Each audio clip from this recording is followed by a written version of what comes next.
You are now entering Maximum Driftcast, the only drifting podcast hosted by a Spanish soccer mom, a 30-year-old silver-haired fox going on 60, and finally, a 200-pound bowl of spaghetti with chimichanga arms. The champions, we are the champions.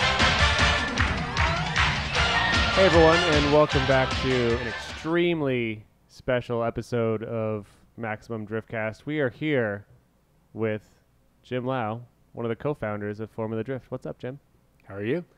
I'm doing okay. Now, we like to start out by making jokes and like to have fun, but there's just so much serious conversation that can be had with you. We've wanted you on the show for years, and you know, we're not going to screw around today. Nope. Let's just get right into the questions. Corey, I think you wanted to start this up. Yeah, so as we were kind of prepping for the show, we were going through some old videos and photos to come up with a really good Instagram post. And one thing that we really noticed is that, you know, it looks like you've been getting more in shape over the past couple of years. Mm-hmm. Especially now, currently, you're looking really good. Clothes are fitting better. We just want to know what it's like to be a Slim Jim. Thank you for that. Yeah. But I don't think that's the case. Uh-huh. Maybe because I've just changed sizes and Oh, clothes that nice. I've Congrats, purchased. man. So yeah, Hopefully it thank you. went the right Yeah. way. Also, thank you. But he sure looks like a Slim Jim. No, for sure. Yeah. But do you know what? The pizza that we just ate Oh. was amazing. So as soon as we showed up, we got a face full of pizza. Actually, we showed up the same time as the Domino's guy, Yes. which was awesome. Perfect timing. But yeah, we're super excited about this episode. Obviously, you guys seen Ryan, you know, quite actually what two or three times Maybe now, too many Sam? times that we've had Probably, Ryan yeah, Sage on it the was show. Too many. And really, we were trying to get Jim this whole time, but actually, Jim would send us back an email and just say, "Sorry, guys, can't make it again. We'll send backup," Mm. and that's how we get Sagen on board. But thanks for having us. Thanks for being a part of this. We're stoked on it. You're welcome, but that's not true. Oh, come on. We actually heard some words coming from Ryan Sajan's mouth at the event that we just came from. Yeah. A particular Yeah. event, by the way. I know you guys want to talk about that Yeah, before we should probably just go over that real quick before we get straight into the chatter. Let's just give the And yeah, I mean, before we I don't want to joke it around anymore, really, to be honest. I just want to thank Jim for talking Jim louder, because before he was talking softer. Thanks. That's a good point, Nice, Sam. nice. Go on, Corey. With yours. Were you No, working so on that no. today? No, I just, Is that that what- was that. That one was organic. got that it, was got it. shooting That's- from the that was hip. We pretty- did not plan that one. That's pretty good freestyling. Yeah. So, anyways, guys, we're out here in good old sunny California. It was definitely sunny. We actually went to Nitto Enthusiast Day, so thank you for having us, Formula D and Nitto. Paco and I had an awesome extravaganza coming out here. Oh, it started Dude. with a bang. Dude, so we were trying to get out here because we're staying with Sam, and as we were heading out here, we get like 30 minutes into our trip, and Paco's Avalanche, his front right wheel almost fell because the HUD bearing went Barry bad. just started like squealing. Should I? Yeah. So anyways. Oh, no, God, no, no, no, Paco, no, don't do God, that. that's well. Why do you have sounded- to ask if you should do that? Too The answer is late. always no. So, Too late. so that kind of postponed our trip. So we didn't get to Sam's house probably to what 1 o'clock, Sam? 12:31. Yep. 12:31. We still didn't Yeah. fall asleep until I was wearing my nightcap and carrying a candle like on a tray, and then I was like, who goes there? And it was these guys. And we come up and Paco's rambling Avalanche to wake up the Oh neighbors. yeah, then block the street to unload your trailer. That was It's fun. beautiful trying to park a long vehicle with a trailer in Venice Beach. Yeah. Definitely interesting. Yeah, that was fun. But yeah, so the trip started good, and then we finally got here. Stayed up with what's his name at the end, Sam. Sam, that's me. Yeah. Stayed up with Now- Sam Hey, until guys. about He 3, used to be a co-host. and then got to the event at 8, 9ish. That's pretty good. Like 9:30 Dude. probably. Hey, we were super motivated about this. We were super Yeah. pumped. We had the car here. I brought the boss out. I was with Motegi, and then we did some announcing with Sagen. Yep. That was yep. some- That was dude, cool. that That was was- good live announcing you guys did. It was. That was good. It was a felt good a little bit. I know Yeah. it was tough shoes to fill since Jared wasn't here, but we were able to crack off some dad jokes. I mean, all it takes is 3 of us to be like one half of what Jared can do. Oh, for sure. He doesn't listen to this podcast, so I actually don't need to flatter him. Jared's a real idiot. I hate him. No, just kidding. Hey, Jared, if you somehow listen to this episode, that's not true. I do love you. And we're going to be announcing with Jared at Grid Life, and we're super pumped to be doing that in a few weeks. Nice. But yeah, today we announced the crud? Announced the crud. What's the crud, Jim Sam? Liaw has 2 little daughters in the other room, so I'm trying my best to be a PG-13 Yep. show. after what I subjected Odie's daughter to. Oh God. Which, man. by the way, I think you're okay. They're busy watching TV. All right, good. All right. Odie confirmed that he wasn't on speakerphone, so you are on the clear. So they Sam. didn't hear me That's talk good. about No. his His daddy dinger. dick. Those are the exact words. All right, cool. Your mics are pretty good. You can whisper into All the right, mic. good, Oh yeah. yeah. But yeah, so we announced some drifting today. We got to see all the NATO drivers. We got Vern Griffin Jr. Yep. We had Matthew Tyler Perry Powers. Matthew Yep. Tyler Pretty Powers, And which we we haven't also- seen in quite a while. We also had the man, the myth, the name who no one can ever pronounce correctly, Alec Helderbrunn. Yep. That was a hybrid of Honadel and Yeah. Heinzerberg. Well, do you know what's funny is when we were up there announcing, Paco gave the full life story on him, saying he's from, where is he from? From Peru. Peru. You gave a full He's- Peruvian story. I gave a little snippet of history for the assistants. Yeah, he's the so- Peruvian possum. The not to be Peruvian, confused the with Peruvian Pat. Parrot. destroyer, Yeah. the Inca Avenger. Hey, what was that episode that we named after him? How we What called was it? it? Sam, I help don't me. remember. I wasn't there for that one. I Yes, think. you were. Paco, come on. Machu Oh, Picchu. Machu Picchu Man. Yeah, that's right. All right. Machu Yeah, Machu Picchu Man. That's probably the best episode title. So just also, Jim, so you're aware, we usually come up with pun names for the episodes Sure. while Sure. we're talking. So if you I think get of it. anything, so I used to think that your name was pronounced like Jim Law. Can I call it Law for the sake of a pun? like Law and Order. Sure, but It's Jim Liaw. you're Wow. yeah. How do you Wow. pronounce your last name? You'd be inaccurate if you Okay. mispronounce. But it's Is just that- so I is can that start, okay? just so I can start working on these Sure, puns. sure. I get It's- you. It's, I get it's you. Get Liao. Yeah, okay. Is that how you Get say your it? creative juices going? Liao. Got it. Oh, and also as a point of procedure, I also want to note that I'm going to try to do it this episode, and if I fail, it's just going to keep on having to happen until I get it right. Our beautiful Patreons did reach their second goal, and the goal is that, or I should say the reward is that I'm not going to interrupt anyone for an entire episode. So we'll see if that happens. I'm going to do my best, and if it doesn't happen, then I have to try again next episode. Next so episode. Yeah. that it's saying it right now, this is the final time that I'm going to break into speech. I wish I had a soundboard where I can just like introduce clapping right now and like just be a glorious moment. So yeah, I'm going to raise my hand if I have something to say, but honestly, the show's going to suffer, and you're all going to hate it. And no, it's all good. Which, All by the way, also is the first time in quite a while that we are all together in that's just true. one same room. Wow. Yeah. One And- same room, In as one Paco same room says. and Juan same room. one same camera. That's awesome. It is a good point. So, anyways, Knit Enthusiast Day, you guys been operating that for how long now? 5 years. 5 years. So we're like the behind the scenes event ops management right. company for it. And was it before Formula Drift you guys ran car shows, or what was Slipstream, right? Or Right. what was So Ryan and I started Slipstream as like a marketing agency, Uh-huh. right? So we try to, the idea was to try to help companies promote better, right? We, both of us at the time when we were working at Hot and Port Nights, Mhm. and we saw companies come in and, you know, they get a booth and they go and display at an event and nobody helped them. Right. And so it's like, well, you just have space and you're, you know, what are you doing in the space? And Mhm. you sit there all night in the dark with 104 nights. Right. And, you know, how do you promote your product? And we felt that, you know, that kind of sucked. And Uh-huh. a lot of companies came in for a few events and then they left. So we thought, hey, maybe there's a service that we can provide. And so we started doing that. That led to kind of back to like our event roots, and we started doing event type stuff. Mhm. So we worked with Mazda, and we were going to essentially put like early days of car meets at racetracks. So we went to IMSA races and World Challenge races, and we brought, you know, cars together, and we went to places like, you know, Road Atlanta and Road America, and just, you know, fun spots like that. And, you know, long story short, it led us to, you know, produce the first D1 event outside of Japan. What year did you guys start your media company or marketing company? I would say like 2001. 2001? Yeah, 2001, getting into 2002. Am I dating myself? No, it's interesting because it's kind of telling the story leading up to where it is now. And go ahead. That back then, Ryan Sage was DJing and throwing parties and Yeah. just living wild. DJ Sajin was Yeah. written. What were you doing that Well- you ended up? We just learned today that he won a car on Price is Right. He did.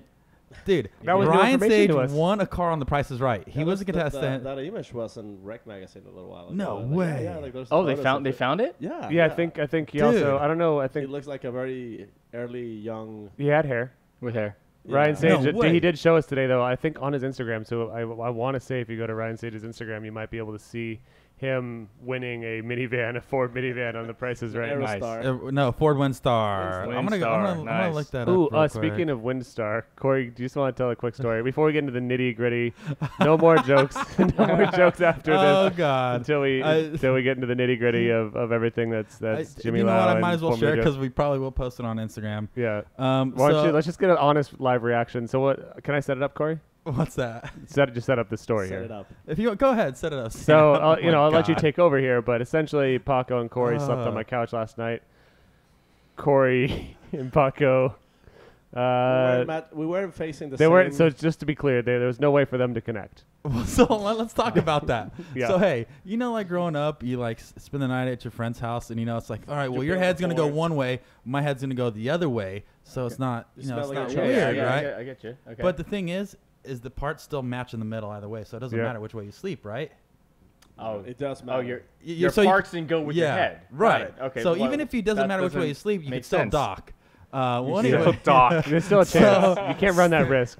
It's a space station docking. Yeah. So me and Paco were sleeping heads to feet last night.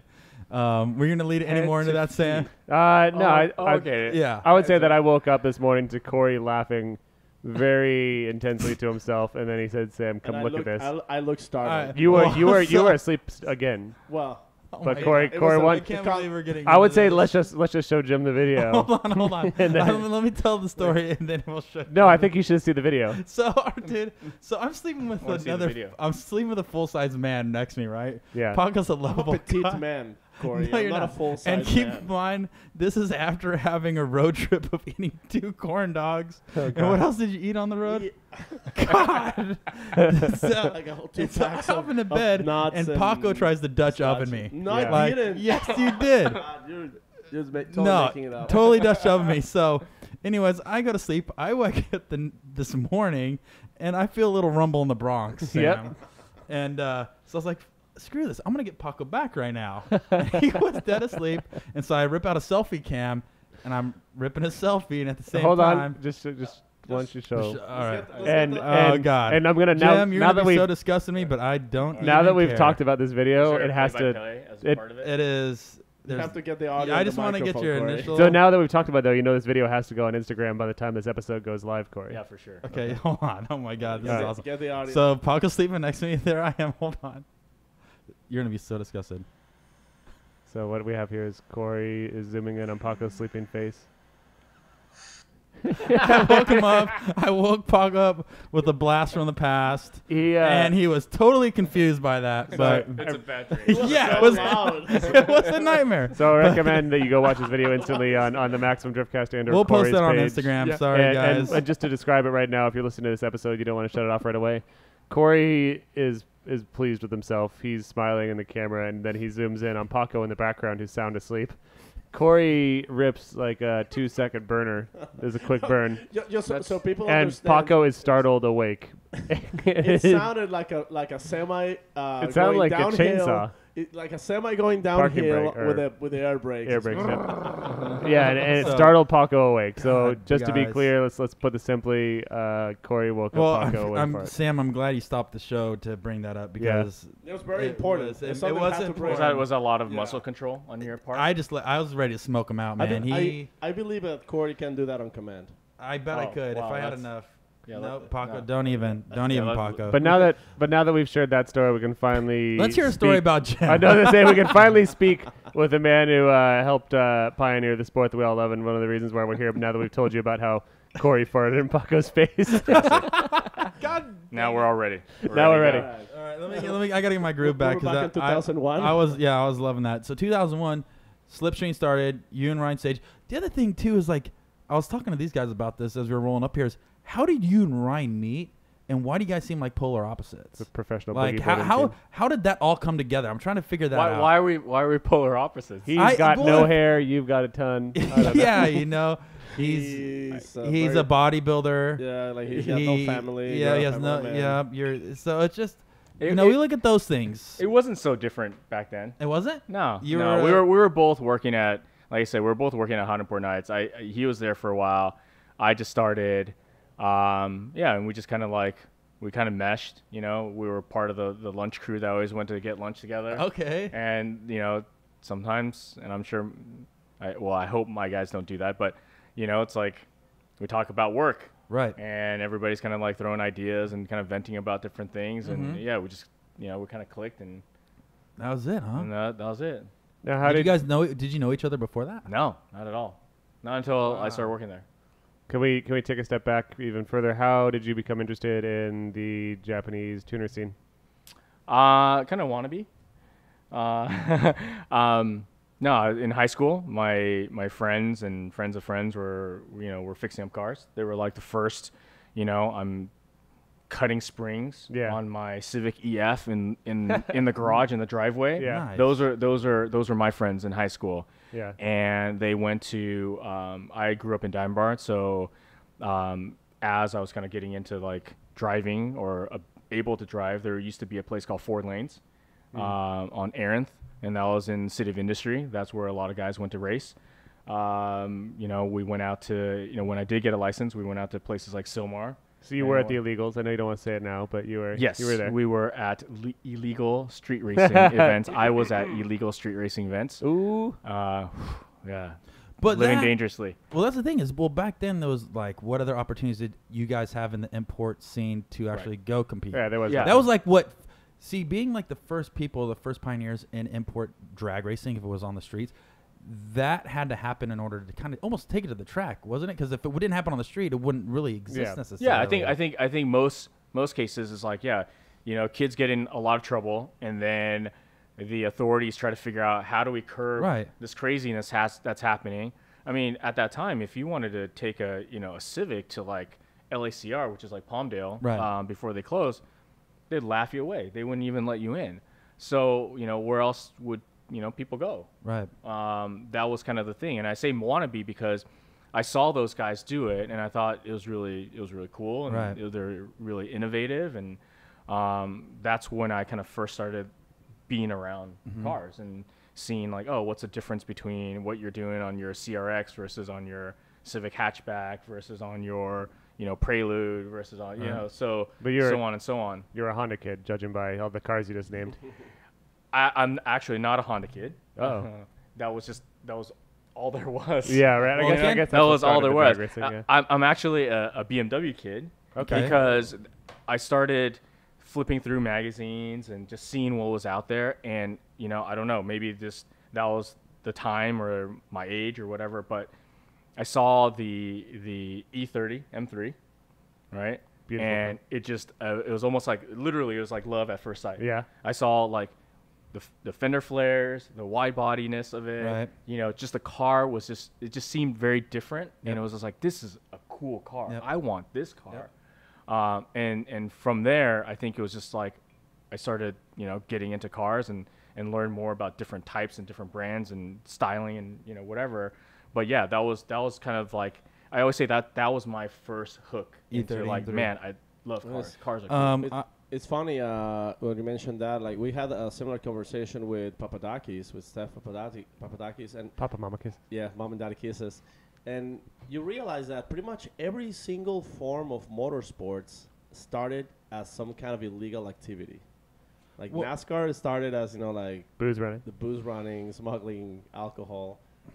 I could imagine, you know, like the like even open wheel racing was just like people trying to go faster and being faster than his neighbor, and they were, you know, like probably racing in the streets. And Well, even go more elementary than that. Look at drifting. Started as the toge. Well, And once again, it was once again a legal activity that turned into a professional motorsports, but it had to start somewhere. you had to start somewhere. So it's fun. It's like, obviously nobody will, at least not, we don't encourage people to. Well, of you course. know, but you still have to admit that The history. the history, you have to know where things come from, and it seems like every single motorsport is started with doing something that wasn't necessarily right. And that's just the way it is sometimes. Well, But I've heard that to have fun though, you got to break the Liaw law. Come on, Sam. Ah. I was actually going to ask Nice try. Jeff a question. So you were a BMW kid. Looking at Sam, what would you guess? What type of car kid was he growing up? Oh God. Let's hear it. S10. Oh, truck. close. No. Close. It's It's my first car that I took the illegals was a 1993 Ford Probe GT. Ford Pro GT. Well, I wanted a Honda EX two-door, but I was only given the hand-me-downs. And I've told the story in the show before, so sorry if it gets redundant. But my mom has always been into cars. She was going to buy one of two cars, which I would have eventually gotten as a hand-me-down. She went with a 93 Ford Probe GT, and she told me years later, it's like, yeah, it's either between that one or a Toyota Supra. And it's like, I just went with the Probe because she thought it looked better. So, yeah, I ended up with a Probe GT instead of a Supra as my, not my first car, but my first car that I took to the illegals. My first car was almost an Oldsmobile. There you go. Oh, Yeah. that's My that's dad. my area. Which one? Yeah, Paco loves this. Oh, God. I don't know. Cutlass? It was a Cutlass? coupe? Cutlass, that's Oh, sweet. it was Sierra, Calais. I don't know. My dad was really into American cars, and he's Yeah. like, "Don't buy a Japanese car. Oh, No. man. Get a. Let me take you to the Oldsmobile dealership." And it's like, Oh, it's brand new. wow. Like, oh, no, The old it Alero. was a Like- horrible experience. Dude, I bet. Yeah, so let's talk about Traumatic. your car history. So you had this Oldsmobile, then where'd you go from there? My car history is actually pretty boring. Oh, Um, man. Well, we'll Yeah, be the I judge know. of that. We'll spice it. My yeah, it's actually I'm pretty ashamed. It's actually kind of sad for a car industry person, right? Right. A car I'll industry give you that. professional. Yep. True. I have a pretty boring car industry life. Very true. I dedicated all my efforts into building this company. Yeah, Absolutely. something to that effect. No, I started with a Honda Accord DX. Okay. That's awesome. Yep. Not really. And then I got a Volkswagen Passat. Sweet. Nice. But the one thing with that was it was my first 5-speed. Okay. So I learned to drive manual in that car. So there's a little bit of an affinity to that. It was a 16 valve Passat. Yes. Oh, so What it's- year? It was. What It year was like this? the original, like the first gen. The one one that looks with like a the little boxy? bubble. The Like one the that doesn't have a grill in the front. right. That has Yeah. like the square rectangular lights. It's like 94, 93.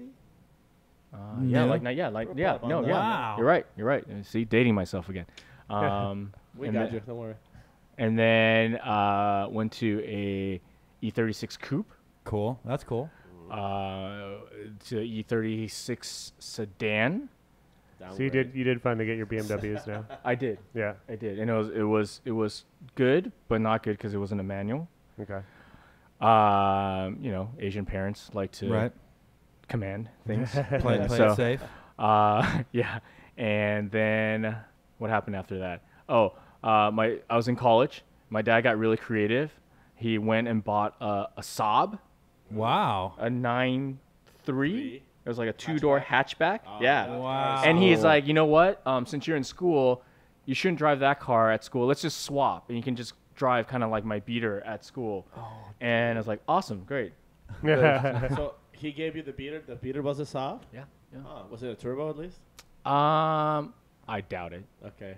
I doubt it. but the hatchback was really useful. So Yeah. Right. I had They an were awesome pretty cool cars. and then when I had the Saab, when I first started interning for a sport compact car, Okay. and I was interning for what was like McMullen Argus then. Now it's like evolved multiple times over. Now it's the Enthusiast Network, Super Street, etc.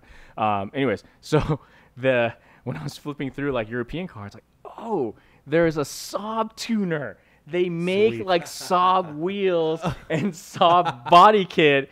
And that was like my dream for like 6 months to one day save enough money so that my lame Saab can get a body kit and wheels. Hell yeah. But luckily that went away. That phased pretty Yeah. fast. But Saab went on to do the joint like Subaru venture, and they got that 93X. Is that the one? That's the Subaru there's wagon. one that's the Subaru. Yeah, the Subaru. Yeah, I mean, the- that one's kind of cool. That's I guess. pretty cool, but So not all Saabs are. the very last ones they were pretty cool. Yeah. Like they came up with some very cool aero versions with turbos and like 300 horses. All right, so you got a Saab. Anyways. So I got a Saab. You got a body kit. Right. Did you I get that body didn't. I kit? didn't, but I got to go back to my E36 sedan. Okay. So that was fun. Nice. Went back to that, and then man, I must have had that for like the longest time until it was like falling apart, stretcher blown, whatever. And I think I held out until a little bit after we started Slipstream, and I just went like balls out, and I got an E46 M3. Congratulations. It was SMG. SMG, Those are rad. brand new. Was it pretty cool? brand new, Wow. way beyond my means. Ballin'. Yeah. No. I was gonna say. Yeah. I was, for all you young listeners out there, don't do that. don't buy Yeah, a it car. was car, it's yeah, $800 don't a month. struggle to pay your car payments. It was horrible. Was Yeah. it I enjoyed it, but I didn't enjoy it. was Yep. it black? It was Imola red. no, the Blue. the dark silver. Anthracite. Like a graphite Yeah. anthracite. Yeah. Some German name for something. Black interior. Gray interior. God, Wow. that thing was not cheap, It was not. dude. Loaned it to death. Just It was here, not. Do you know It what? was I got not. I got $500 down. You Let's got- take it you off paid this us- baby. I leased it, so it was a little Okay. a tad better. Okay. And then got married. We were doing Formula D. Yep. And then lease was up, so I was like, you know what, I can't do this.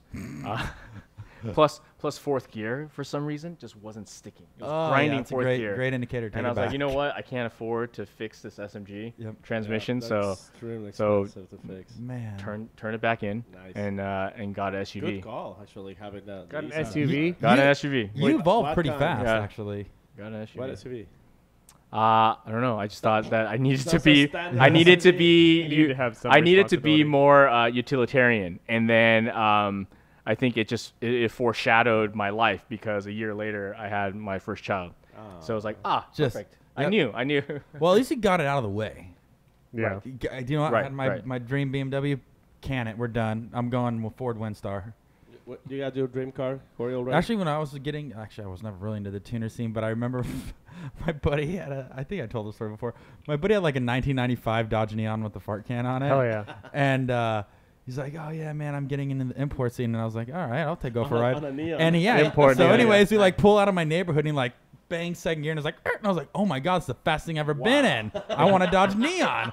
It chirped. It Dude, chirps. that marketing totally worked on me. I wanted one too because there was that kid, and also the marketing Okay. was like towards kids that wanted a tuner. Like, you don't want this Honda Civic Si. What you need is a Neon. It's bug Was there eyed like an Neon. SVT or what are they? The called? SRT4 Not SVT, was the later. SRT. Oh, that was SRT, well after. This right? was like the 95, like bug-eyed. First generation. First generation, where now you look at Yeah. them like, Actually, they were fairly fast cars for being lightweight. I mean, really? I wouldn't give them that it much was, credit, it was but like next to like a Sentra, the SER. They were fairly okay. just the stock. I didn't. Yeah. Well, anyways, I banked second gear in that car, and I was pumped on it, and I wanted a Neon. That's it. And then instead, I got a 1970 Volkswagen Bug, and then I got a Chevy S10. Pretty much you the same. you were the Yeah, S10 guy. See, You. I you think, called me well, the Jim S10 says his guy. car life was boring. I probably had the most boring car life until recently, Yeah. because I was, I was stuck in the S10 for quite some time, 2002. What's funny is that I started with an '88 Fox body Mustang because like I was like a little muscle meathead Oh, kid for at the sure. time. And you still And then are. but that was before I got into like the racer scene, and then it's like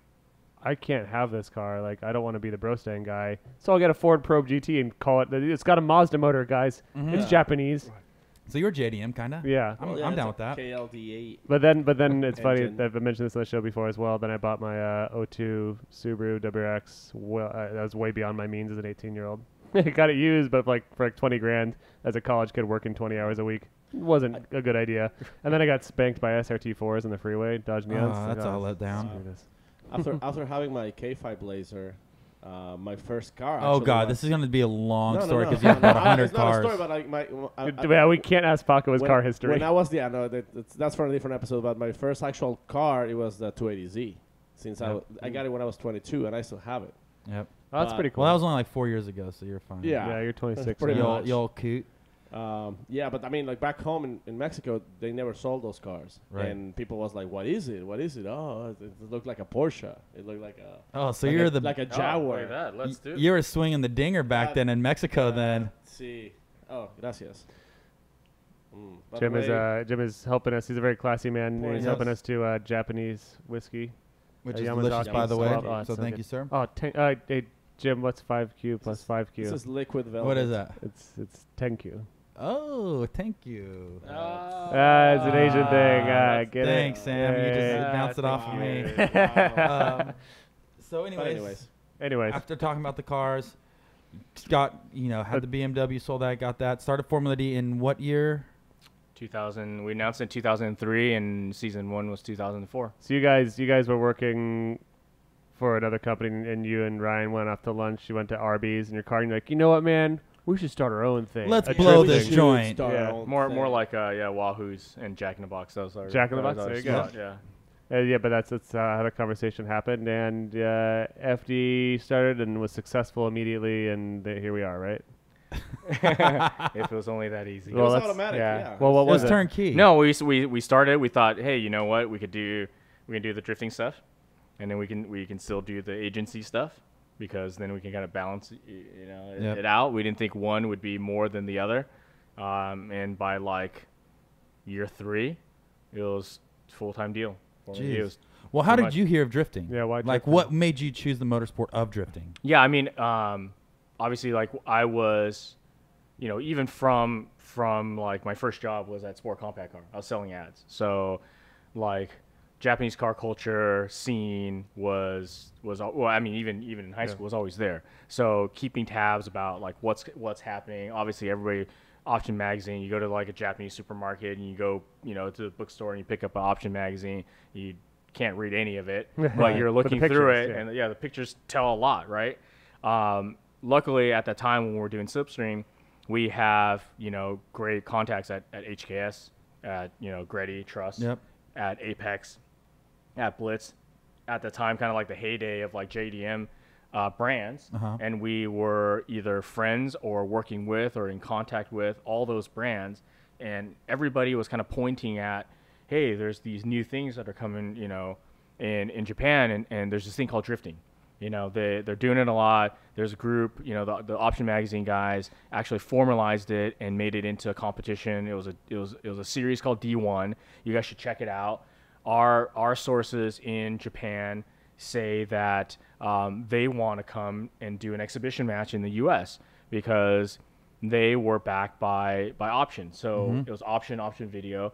They looked at, I think they looked at D1 not only just, hey, we're trying to create a sport, but also this is great content, right? This is predecessor to what we were doing now. So it's great content. So you know what better content to bring a whole bunch of Japanese guys and Japanese cars with a backdrop of like America and Los Angeles. So, people were talking and it ended up like, yeah, they needed somebody in the US to help run it. Right. Who can promote to an American audience? Who knows how to just kind of like be the on the ground, people to operate it. And so we, made a few pitches. A few of these companies endorsed us and kind of got our back. I went there a couple of times to meet with them, and I think it was like the January 2003 Tokyo Auto Salon.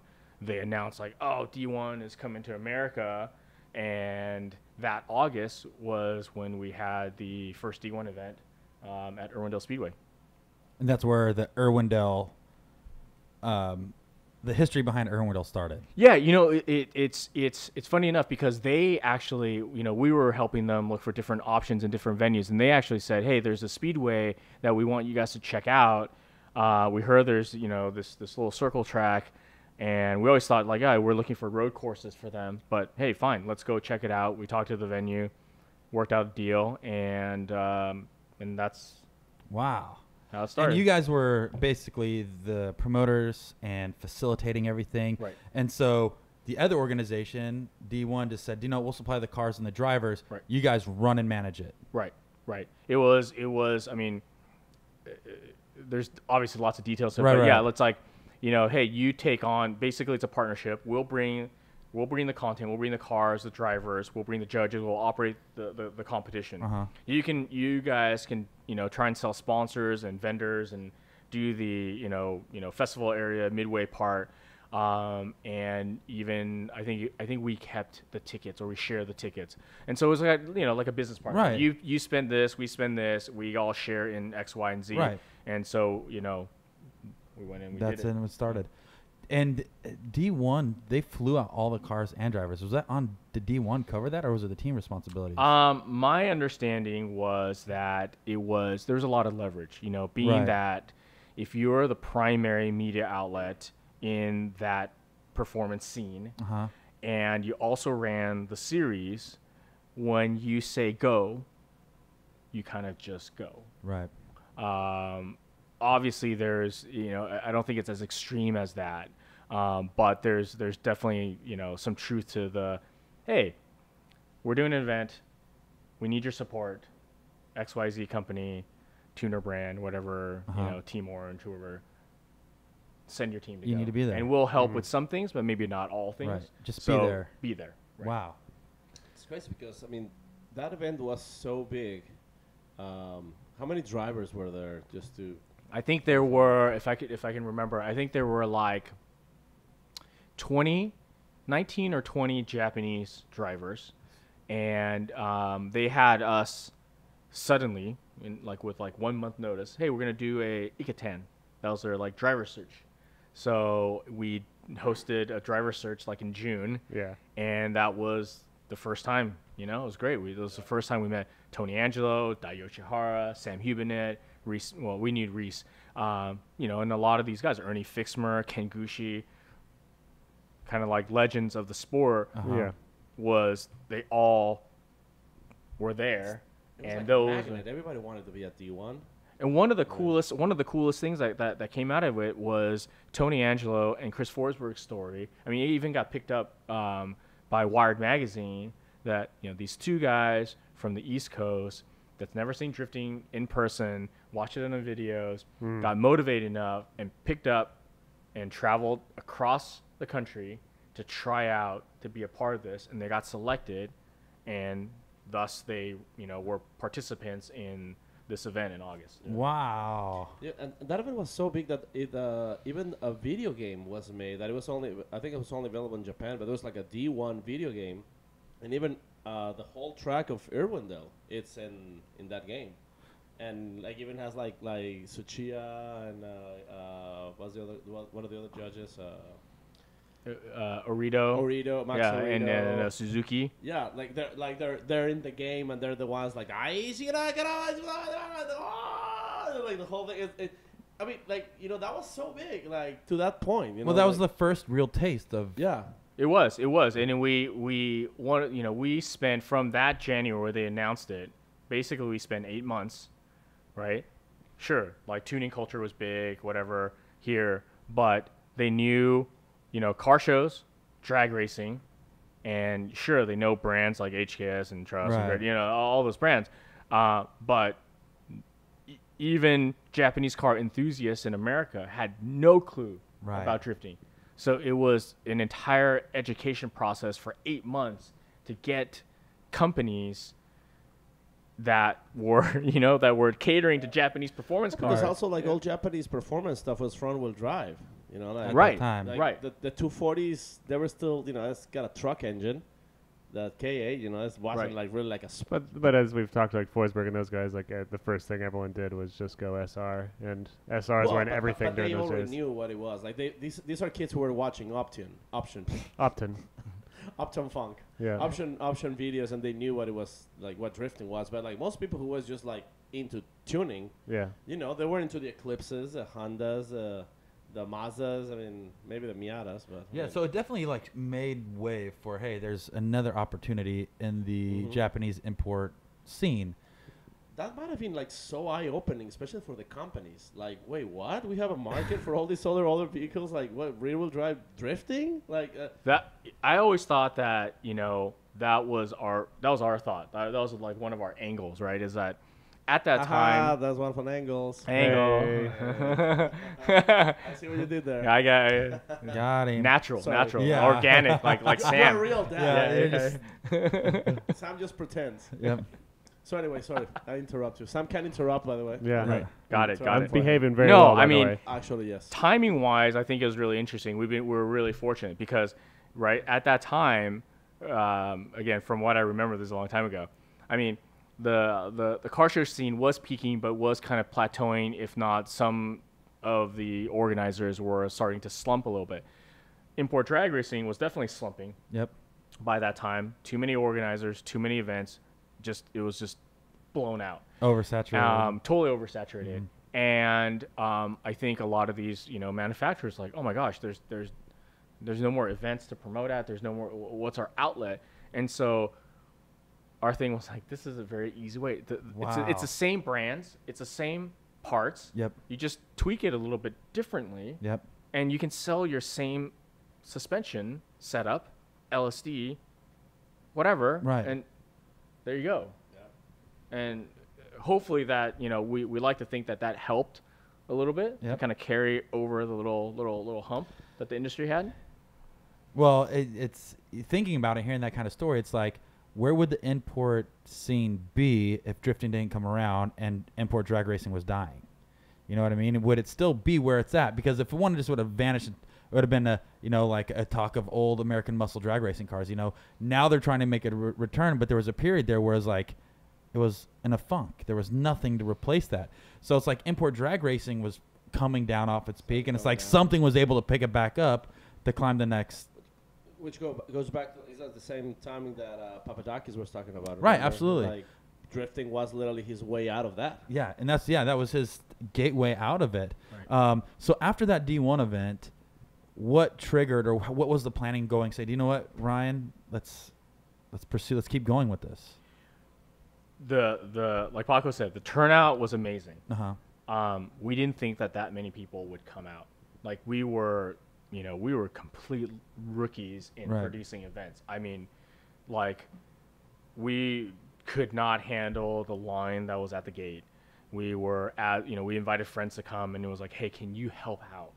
Can you help out? Can you help out? Can you help out? Because it's nuts. Like I imagine every single magazine was talking about this event, so there was a lot of build-up. Right. I mean, the San Gabriel Valley Tribune was like, oh, there must have been 25,000 people there. And it's like, the grandstands only hold about like 7,000. But hey, cool. Sure, Sorry. why not? All right. So Hey, whatever, those Irwindale stands and they're full. You can't guess the number. Right. So, I mean, I think we saw that. And also, it wasn't just, we saw that we sold a lot of tickets, but, manufacturers came to us and said, this is cool. You guys should do this again. Right. And drivers like Reese and Sam and Chris and Tony, like, this is cool. I would drive and do this and compete in this all the time or more often if you guys did more of these. And so what was the natural thing? The first thing was event, we go back to D1 and we say, hey, everybody loved it. It was great working with you guys. Now, how do we do more? Right. How do we do this 4 times a year, 5 times a year, 2 times, whatever? Like, what can we do to convince you to work with us again? Because obviously we thought that this was a successful event. I don't know what you guys thought, but we thought. But outside of that, the fuel behind wanting to continue to do this was the feedback from the drivers and the fans. Yes. Like, that's 100% the fuel. And then obviously your guys' passion for being in the automotive import scene was also the other trigger that started this whole thing. Right. So without that recipe, this wouldn't have It's been. definitely a holistically, it's a recipe. I think it wasn't one over the other. It wasn't just, oh, we're going to make a crap load of money doing this because we sold tickets, so let's sell more tickets, because that doesn't last, right? That's just like, that's all fluff. But when you have enthusiasm and demand, when drivers like, I want to do this, when companies like, I want to support more of these, then it makes sense, because hopefully everybody can contribute and participate. Well, that's like any good business models. Like if you were making wood stairs and nobody wanted wood stairs, you're not going to produce them anymore. It's like, but if there was a demand, and it's like, well, somebody needs to take control and do this. I have a question. Yeah, go ahead. Why did you choose wood stairs for that analogy? I don't know what else. How many else I wood was stair makers do you know? I don't know anybody, but I was trying to think of something that was not really That was, relevant. that's or- what came off the top well, of your like, head? Wood, no, wooden because it's stairs? something that's really not popular. So if Corey versus Woodchuck would I think that wooden stairs are more Glass popular than wood. Stairs. the alternative. Corey would someone upgrade to metal stairs, Maybe if- ceramic stairs. Well, marble probably. I would do marble down the road. Marble stairs. Find the marble stair man. Gold. Yes. Call it gold. Everything. And just to be But, clear for those no, people that are on the audio only version, I raised my hand. that was For very that. polite. I- and Thanks, Sam. thank you. Okay. Yeah. So I guess it was at this point where you guys like, okay, we have to get a big crew for this. So we need to get like this. You need a Well, crack that's team what's of thing is specialists. more is what was the planning. So you had that first one. You said, At "Oh, that point, you guys were in formal we training. need to find the first round. Where are we gonna go drive? How are we gonna do this?" It was like, what was the next step after that? We were young and we just said, F it, let's just jump in and do it. People always A. go back and it's like, hey, did you guys write a 5-year plan for the? No, no, not at all. Like, did you study? Did you get your MBA in college? And did you? No, this is my graduate school. No, we just dove in and we just did it. There was no crew, there was no big crew, but there's 2 guys with us today that have been with us since day one. Right, Brian Olford, he's the one that sells everything from a 10x10 booth to some of our bigger sponsorship deals. He's been with us since day one. Andy Luck has been with us No way. since day one. Paco's got a question. I was hoping because one of the things I wanted to ask you is precisely how do you guys end up hiring our number 1 fan, Andy Luck?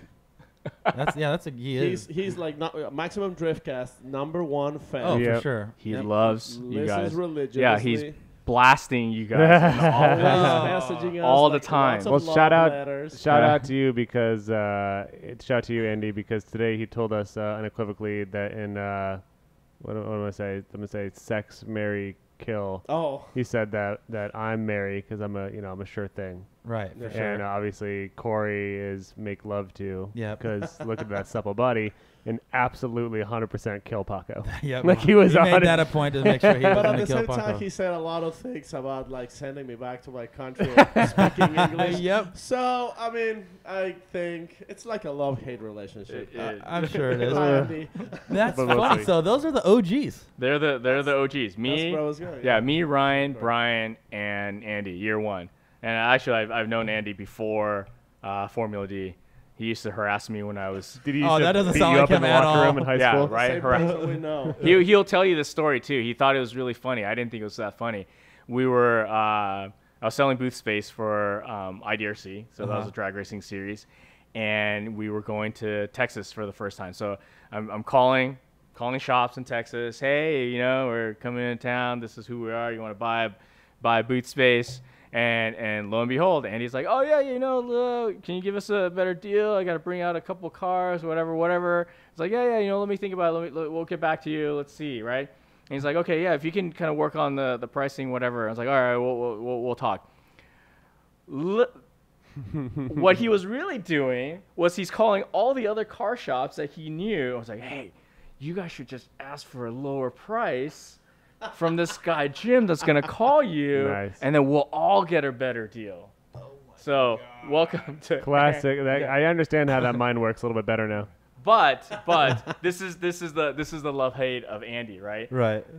But when we get there, best host, took us all over Houston, showed us around, the entire IDRC crew. I was like, oh yeah, look, this is my town, taking around.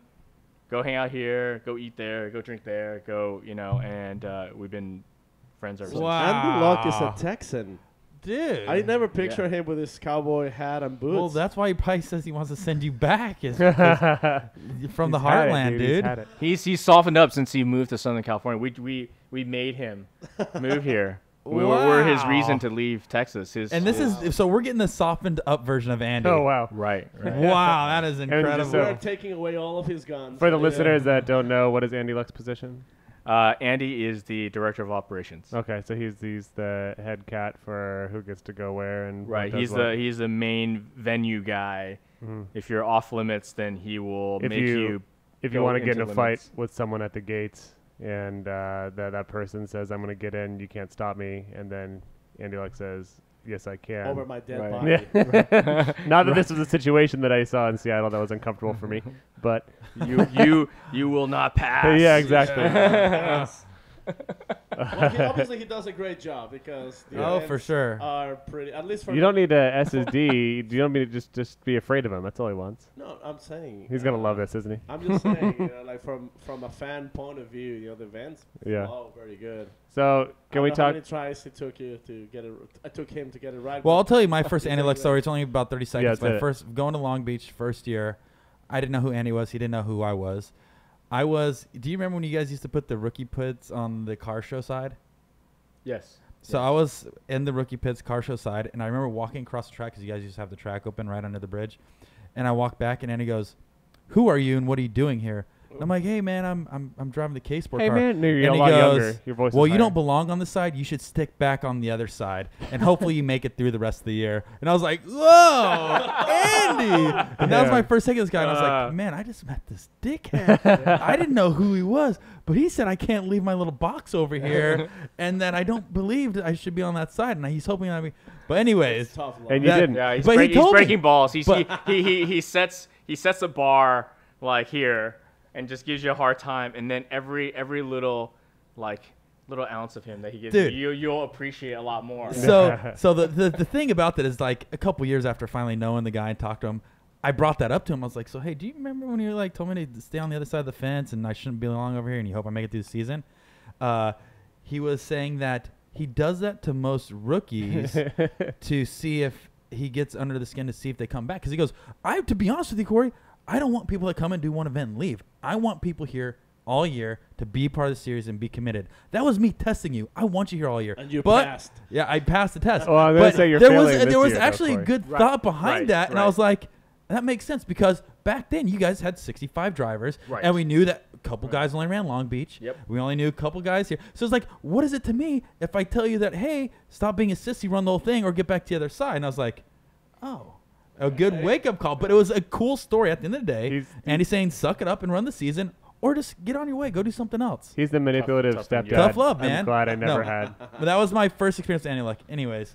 Yeah, I was gonna get into the track selection and how that came to be. So Long Beach is an iconic place. We already kind of know how Irwindale came to be now, but how do places like Wall Speedway and the Long Beach Grand Prix track, how do those come about early on in the Form of the Drift life?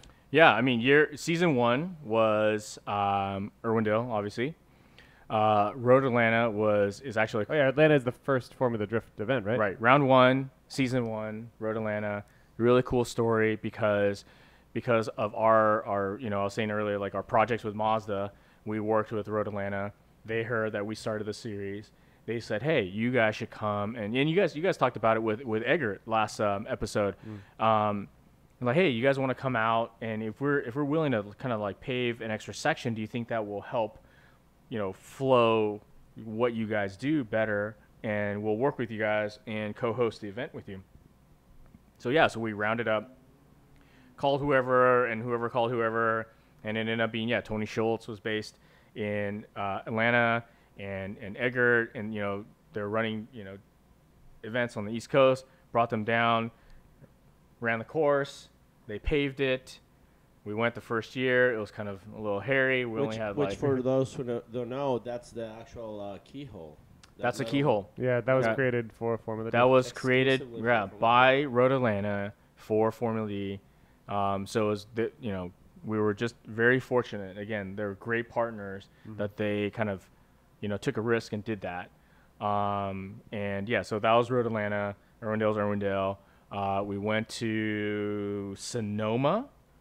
And then we also went to Houston. And Houston is, it's Andy Luck's fault. We went to Houston. We knew the... Hey, by the way, that was the first Formula Drift event I've ever been to. Really? Swear to God. First year. In that loading dock? And in the loading back? dock Oh in the my back, God. you had the Benihana Viper with Right. Tarzan driving. Right. You had the El Camino, And then the thing was, I rode out with James Bondurant Oh, okay. with him because that was the on a first on a first Grand year. Marquis, Yeah, that was the first Grand year that I was Victoria. working at Bondurant. He's like, hey man, I need somebody to kind of go out and help and hang out with me. I was like, Wow. well, shoot, I'll go. Okay, Yes. that's cool. Yeah, we worked with the convention center there before, and we're like, you know what, we had good times in Houston, and Andy knows a lot of people there, and we thought it's a good venue to be at, so we kind of makeshifted a temporary course in the parking lot. Or actually, not even the parking lot. The second year was a parking lot. The first year was the back loading dock. Yep. Because we thought, hey, we could put a car show and the vendor inside the convention center with AC, and then people can go out to the back loading dock, Yep. and it's elevated 3-4 feet up in the air, and they Yep. can view the drifting. So that was Houston. That's Yeah. awesome. Yeah. And I told these guys a story, and you know what's funny is I told Forsberg that was the first event I went to, but I keep getting the years wrong from when I went to that event, so he always corrects me on it. Just change it each But time. the thing that I remember most about that is Alex Pfeiffer was in his AE86 Corolla. Yep. Matt Black. Yep, the black one. And then I remember the Falcon rig was out there, and Ryan Hampton was running with them.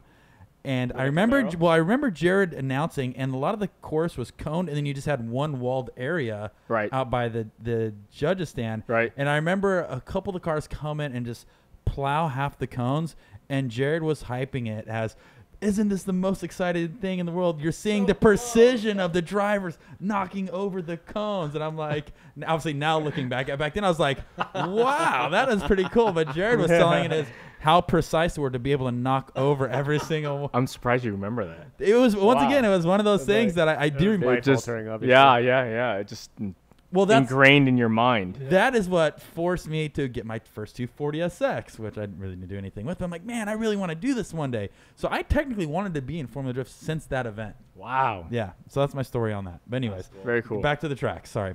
Yeah. Yeah. What else do you want to? Which Well, track you want to I know? think probably by this time the Grand Prix of Long Beach, that track is already fairly historic. It's been going for quite a while. It's like this is like a city affair. You have like Formula One used to run Yep. the Grand Prix of Long Right. Beach. Right. When you guys started, I think Formula One was already done, but I think Indy was still doing it. Yep. And there was also some like prototype races, prototype cars. American Le Mans. Mm-hmm. Yep. So this is a big deal. And you guys showed up like, hi, we drift. Yeah. We're the new And drift they're guys. like, oh, yeah, sure, go ahead. But How'd that go? How'd but that again, happen? I think we're fortunate because just like Road Atlanta, the organizers at the Long Beach Grand Prix said, hey, we see what you guys are doing. We saw your Irwindale event. Can you guys come and do a full track demonstration?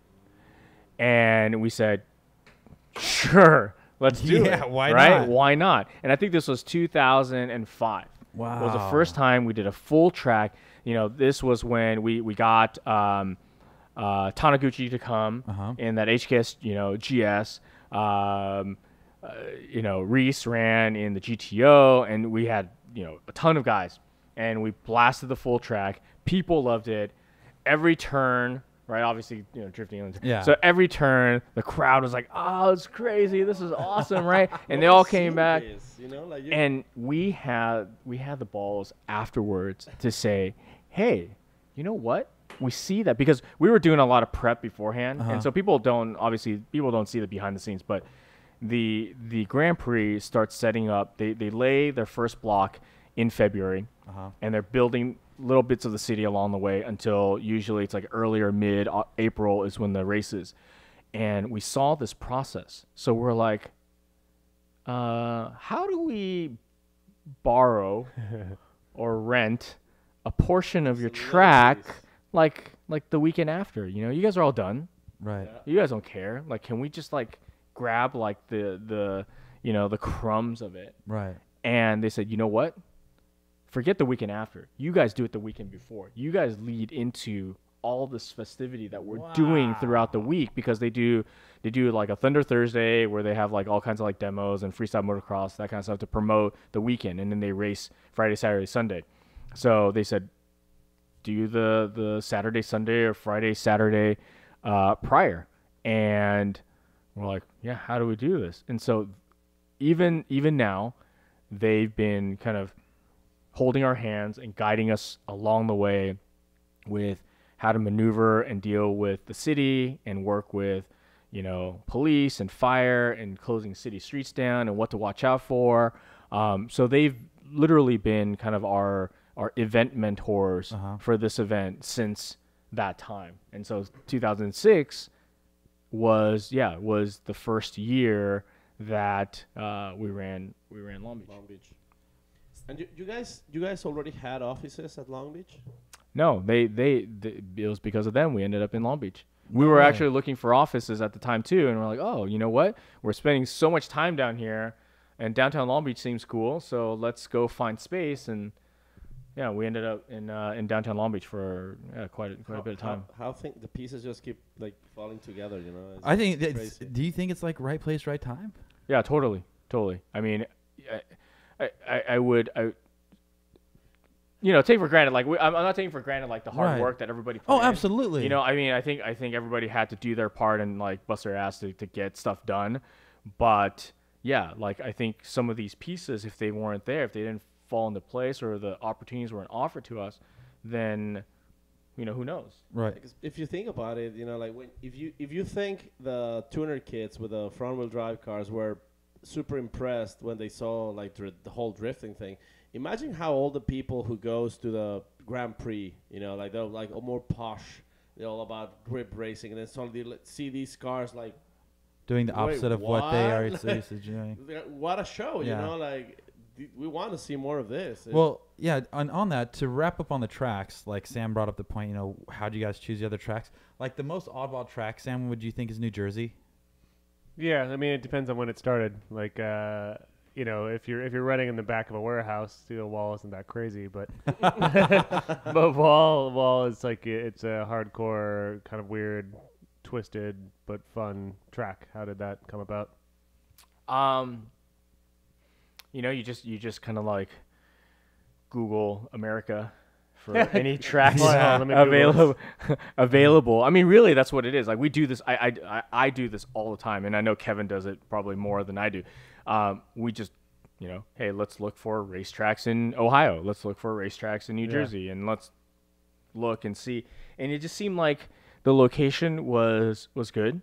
It was, a short course oval, and we a lot of it was we just thought it would work. And I think we made it work, and then now it's become something that is pretty cool. I don't think on the get-go it was the best venue to be at. I mean, people were complaining, teams especially. It's like, oh my gosh, that transition is ridiculous, and you're cracking our cars apart because of this transition. But like any sport, I think it was I don't think we meant to do it, but we kind of forced the issue, and the sport evolved and teams evolved, and now it's it's a fantastic place to be at. And I can't think of a better time to probably bring it up, but after 3 years of saying it's going to be the last year at Irwindale, I think they finally mean it this time. Actually, Go on. real quick before you go to Irwindale. Yeah. Whose idea was to run wall backwards with the the wall? What do you call that? The Guardrail? Yeah, the guardrail. It's meant to hold an impact going in a certain direction. So whose idea was like, you know what? We're badasses. We're just going the other way. The thing is, I don't think it is, because it is literally just an I-beam with a guardrail. I don't think it matters which way. But It- the way of the sheet metal meets each other. If you hit it in one direction, it just pushes you into the next one. If you hit it backwards, you get caught into that sheet metal. Right. So, But in racing, right? In motorsports, in history, Formula One, whatever, right? You learn, you sort of learn as you go, and you try your best to forecast and predict. In the early days of drifting, we were trying to be safe, and we were trying to be safe in the car. I mean, from day one, I think that was our thing. It's like, how do you be safe inside the car?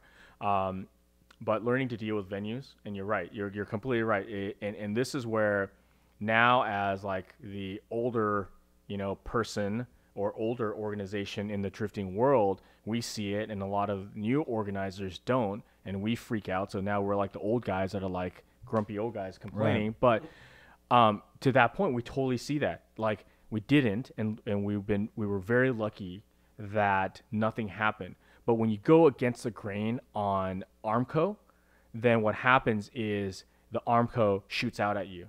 So if anybody follows motorsports and they remember a guy named Robert Kubica that used to drive in Formula One, he lost his Formula One seat because he got injured rally racing. And that was because whatever section he was at, they bolted the Armco incorrectly. And it jetted into his cockpit and injured him. So now we actually have the track rebolt the other way. Oh, That's brilliant. And there was only one big incident, and that was what, Matt Powers and Takayano. But that was from getting hit, I believe. He ended up hitting the wall. But that's the implementation of intrusion bars as well. So you guys are constantly changing things for running these certain tracks in certain situations. Right. So that track was also the reasoning for one of the reasons for the intrusion bars in the car as well. Got it. Was it Dai Yoshihara? Or No, it was Powers and I think Wushi, Taka. Somebody get somebody like Powers broke his Taka ankle. like fractured or broke his or foot. something like Yeah. that. Okay. But and then they changed door bars after that. Yep, Right. changed door bars. Especially on the older cars that crumple Well, once easier. again, that was a year of innovation. The cars have been developing so much to a point now they're fast. Like that year, they're rocket ships. Before that, once again, we're talking about A86 Corollas, pretty stock. 300 IS 300s are coming out, pretty stock. 400. And then 4 or 5, 6 years pass, and now it's like, okay, we got 1,000. we got some cars. Thanks, Tago. Yeah, we got some cars in our hands now. So, back to Sam's. Yeah, let's talk about Irwindale, the birthplace of drifting in the United States. Seems like it's finally having its sunset after a couple years of them and you guys kind of hinting at it. They announced finally that there's a hard closing date in January of 2018. Great. So this appears, at least finally, to be the final drift event there. How does that feel for you? And can you reveal any plans for how we fix this for 2018? Yeah, it completely sucks. Yeah, to put it simply, right? Yeah. It sucks like tremendously because it's one of the best venues on the circuit. It's a great place to host fans, but also like corporately. They have skyboxes, which is great for companies that want to host VIPs or whatever. And it's a fairly new venue, so all the facilities are pretty new and pretty clean, which we love. They need another strip mall out there. There's not enough. Hey, Walmart. whatever. Yeah, like let's dig another quarry, right? Like, Yeah. I don't know. But what sucks is, yes, I mean, people, I read that sometimes too. It's like people are giving us hell. Like, no, we did not say it was the last Irwindale. We said it could be because it really could be. It's like it's like you lost your rent and then now you're on a month to month. Gotcha. And at any time you can get kicked out. And that's literally what happened to those guys. They sold the track in the original leaseholders bankrupted themselves in 2012. The new leaseholders came and took over. Then a year after that, the property owners sold the track and then said, hey, you have until the end of the year and then we'll tell you. And then at the end of hey, you know what? You have one more year. And then, you have one more year. Right. And so every year it's like, one more year. But this is the first time that they said they got word from the property owner that it was done, that they gave them a hard close date. They called every one of their partners, including ourselves, and said, hey, we're going to make this announcement. January 31st, 2018 is going to be hard close. So there you go. Deal with it. Man. So that sucks, obviously. Do you have plans? I'm sure you've already started looking, but what's if you can reveal such things? Where are you at if that? I mean, it's still in the early like brainstorming stages. I mean, we've talked about it for the last couple of years. We want to keep it in Southern California. I think it's a great place to end the series. Unfortunately, there's not a lot of venues to choose from. There is Auto Club Speedway in Fontana, which is a great default. We've worked with them before on other projects. That's completely possible.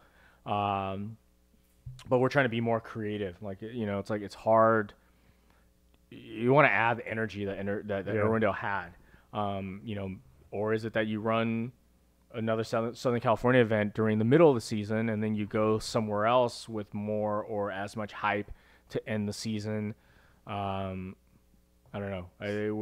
Can I give a Hold suggestion? on. And you may call me crazy, but can I throw a suggestion Hold on, out there? Corey. Are you talking arena? What's that? I know we talked about it on the show. Sorry. No. I'm I'm going to throw it. another suggestion Yeah. out there.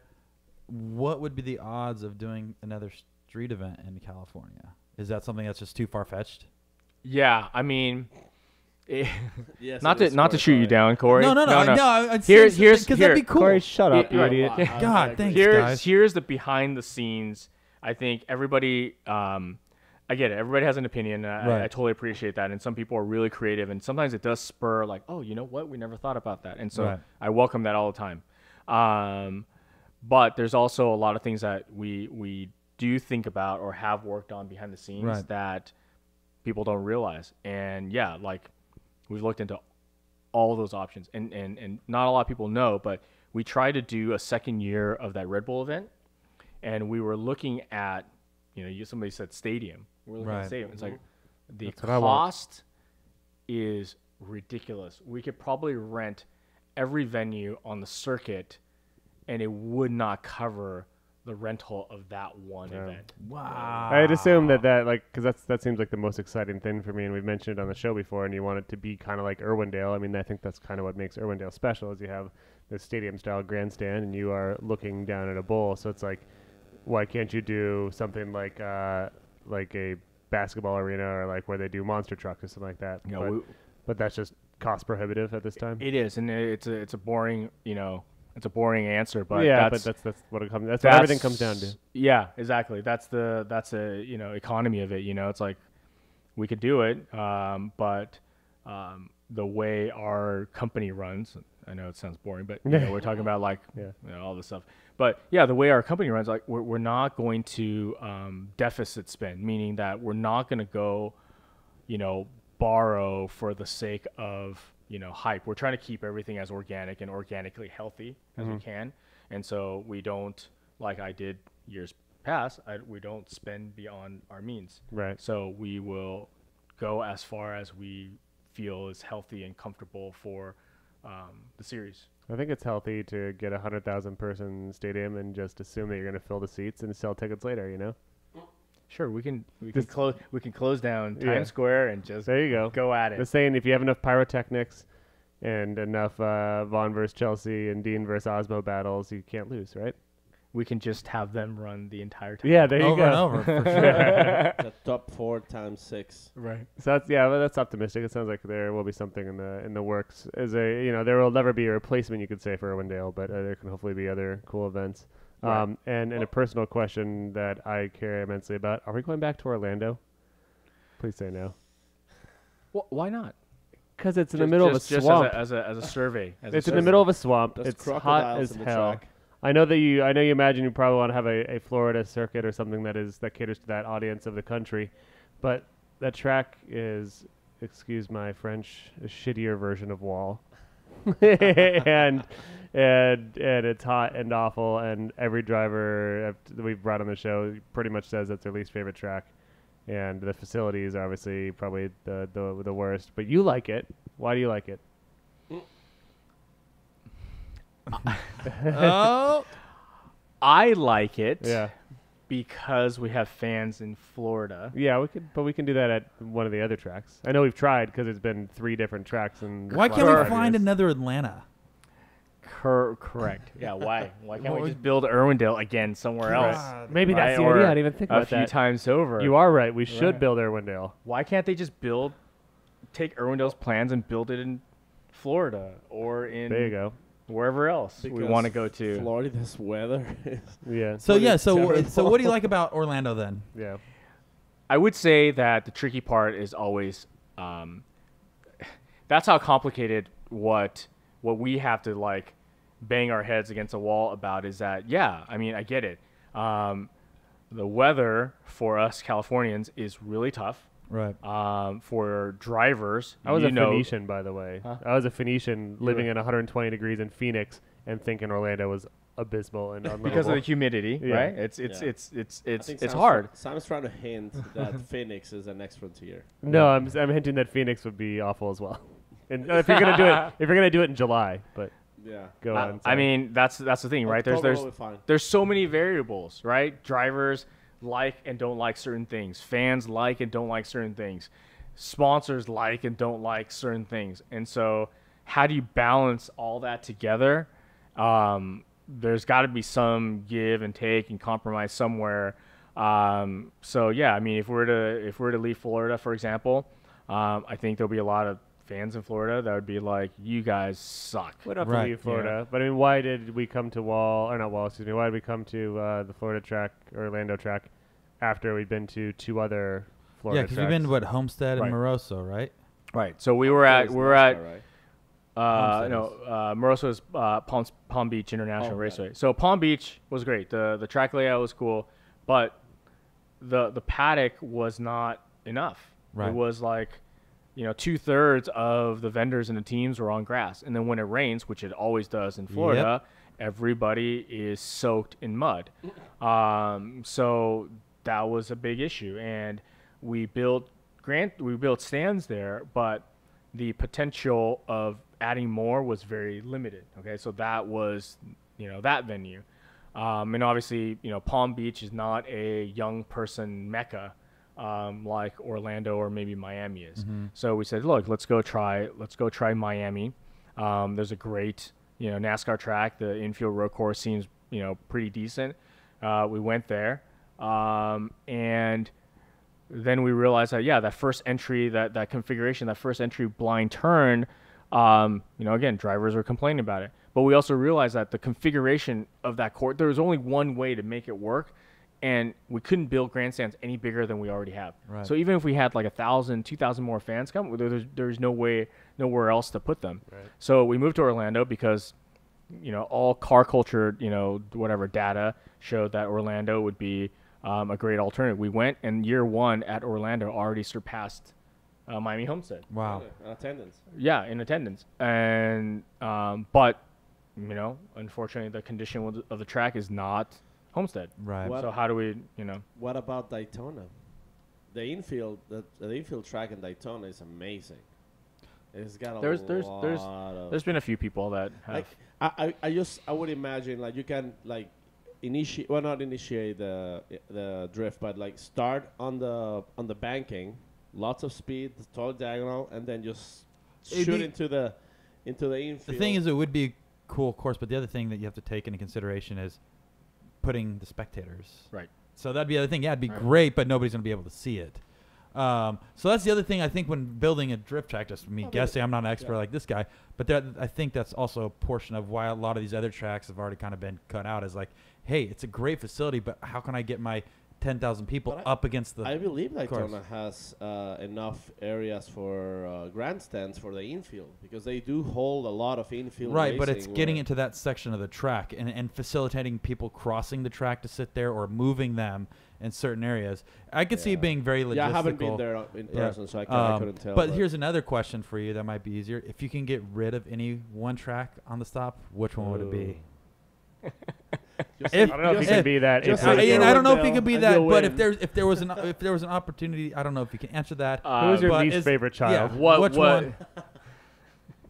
we're in negotiations with a few, so let's right. leave it at that. But I would say that one thing that we've talked about at the office is, look,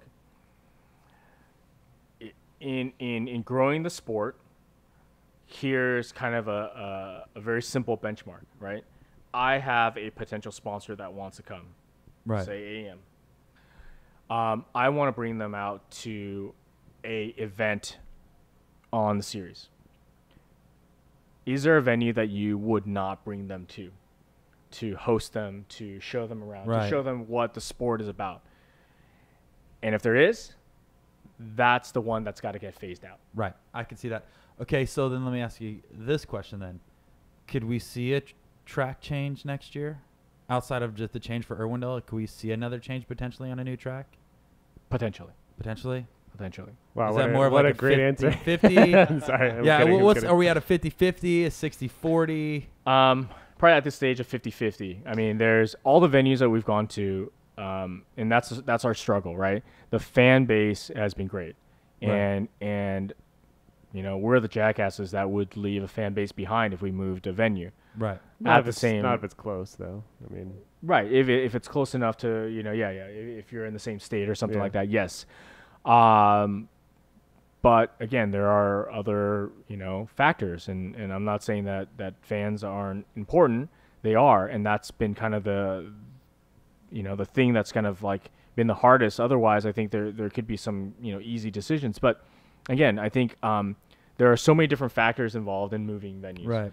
And you know, we know where we need to go, but how do we get there is kind of the With challenge. rest of the Well, and the spots. part of the reason why we asked that is one of the most common questions we get is when we're going to see an FD event in the Midwest. That Yeah. is something that we get very regularly. And is there something that we can see maybe in the future of maybe FD going to that Yeah. area? Yeah, we know that. We've known that for a couple of years now, that the Midwest is the pocket that we're missing, and we need to be there.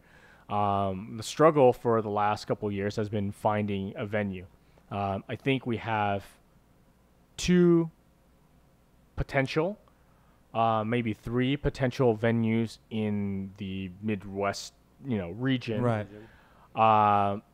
But then it comes down to one: are those venues ideal? Do the finances work? Do the sponsors even care about going to that state, that city, that region? Gotcha. And then who would get cut out for us to go there? Because Right. we're not in the business of adding, you know, 1,000 events. I mean, though, yes, fans want us to, and I get that. You know, like, yeah. I always go back to and this is just my personal experience. I go back to import drag racing. At one point, there were 4 quote unquote national series that was producing in combination something like 20 to 30 races a year. Right. The sport at that time, by no means were they able to sustain that many races. And outside of that, just the drivers and teams being able to facilitate as well. That- And I remember when you made the announcement at SEMA that we were going to Canada, and that was a hit or miss too with some drivers because like, dude, now we got to deal with customs and border and getting there, and and some then of them bring are felons and they can't cross the and then border. if you have a record or if anything is And- now it's a hard time getting there and getting back. And that's just the drivers. Now, what about like all the sponsors? Yeah, and all they the say a lot of other these shows and drivers all have the- programs that don't cover anything out of the But Americas. the thing was, I don't think they were mad about going to Canada because I think Canada has one of the greatest audiences. I think it's an amazing venue. It was one of the most exciting races to watch this year, with considering everything that happened. But logistically, a lot of drivers were like, "Well, this is going to be tough. You know, Right. this is going to be kind of like a stretch for us. But we need to go there either way." Right. So I think, like you're saying, there's a lot of variables that go into selecting a track outside of just saying, "Hey, there's fans in the Midwest. Let's go there." You got to get the herd, the carnival, to that place, and that's not an easy move always. Right. It's like, you know, boring us, right? We're the corporate guys that are talking about corporate things, but you know, that's the reality of it, right? It's how do you not consider a team coming to you and saying, look, you know, we spend an extra X, you know, whatever, thousands of dollars crossing the border. I love the market, but I'm killing myself Right. to get there. I'm already tight on budget, and Yep. and you're making me go there. All right, fine, I get it. I'm chasing the championship, so I'll go. Yep. Or you know, a sponsor of not just the series, but of the team saying, you know what, we don't sell product in Exactly Canada, right. so sorry, you Yep. don't get that portion Absolutely. of money. So too bad. Go on your own dime, and Yep. and some do, and Yep. obviously we saw a fall off, and some don't. So how do you not listen to that? 100%. As well, you know. Yep. Yeah, because I remember I remember that SEMA conversation. Then I also remember the World Championship conversation, and then I also remember, I think it was 2011 or 2012. It was still 7 rounds, and we were talking to 8. But I remember the conversation we had with a lot of the drivers, and we were trying to find a more central location to make it an easier budget because the teams on East and West Coast can do more of a mutual stop in the middle. And, that was a combined conversation that we had as a group of people at one point to saying, hey, there's a lot that goes into adding an additional round.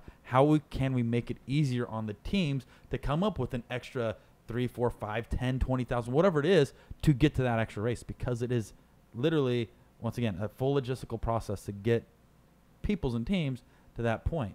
And once again, it's like it's sometimes it may be shocking for a team that's doing 7 stops to do an additional stop when we're already kind of getting stretched in some areas, and then you have to surprise your sponsors like, hey man, we might have to do one more stop, and it's working. Just it's a work of all angles to make things like that. But I'm just sure it is for you guys taking all that into consideration. But I remember a lot of the discussions when talking about these other opportunities that could be within the series.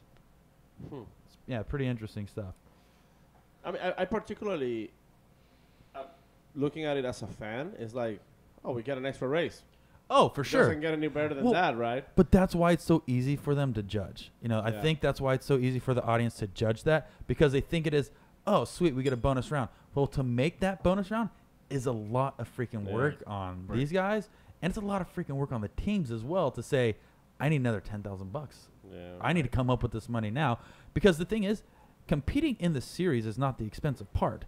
The expensive part of competing in the series is flights, hotels, food, getting your team taken care of, getting spare parts, getting race gas. Stupid media guys. Paying your media guys. Those are the So worst. that's the thing, is like going to the event. Yeah, there's X amount of monies to compete, but that's the easy part. If you ask the drivers, that's the easy part, is to pay to compete in the series.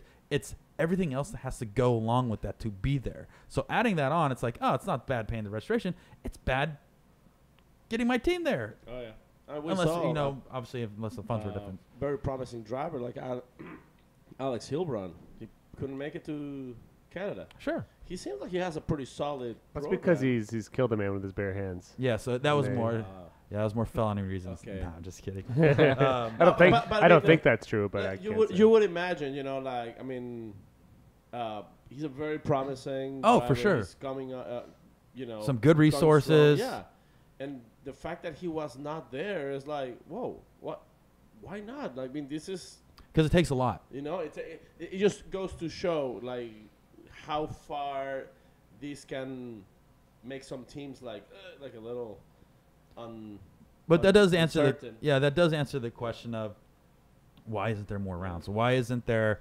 It's so easy. Put an event in Midwest. Well, there's a lot of variables Well, that you guys have to take in consideration with the sponsors of the teams, with the drivers, to say, hey guys, we're thinking about implementing. Are you cool? It's not just you guys saying yes or no, thumbs up, thumbs down. We're going to cut it in or out. I mean, even what seemingly is simple, right? Is okay between all the pro teams, Right. and we're just talking pro teams, sponsors, and potential whatever regional vendors and their activation.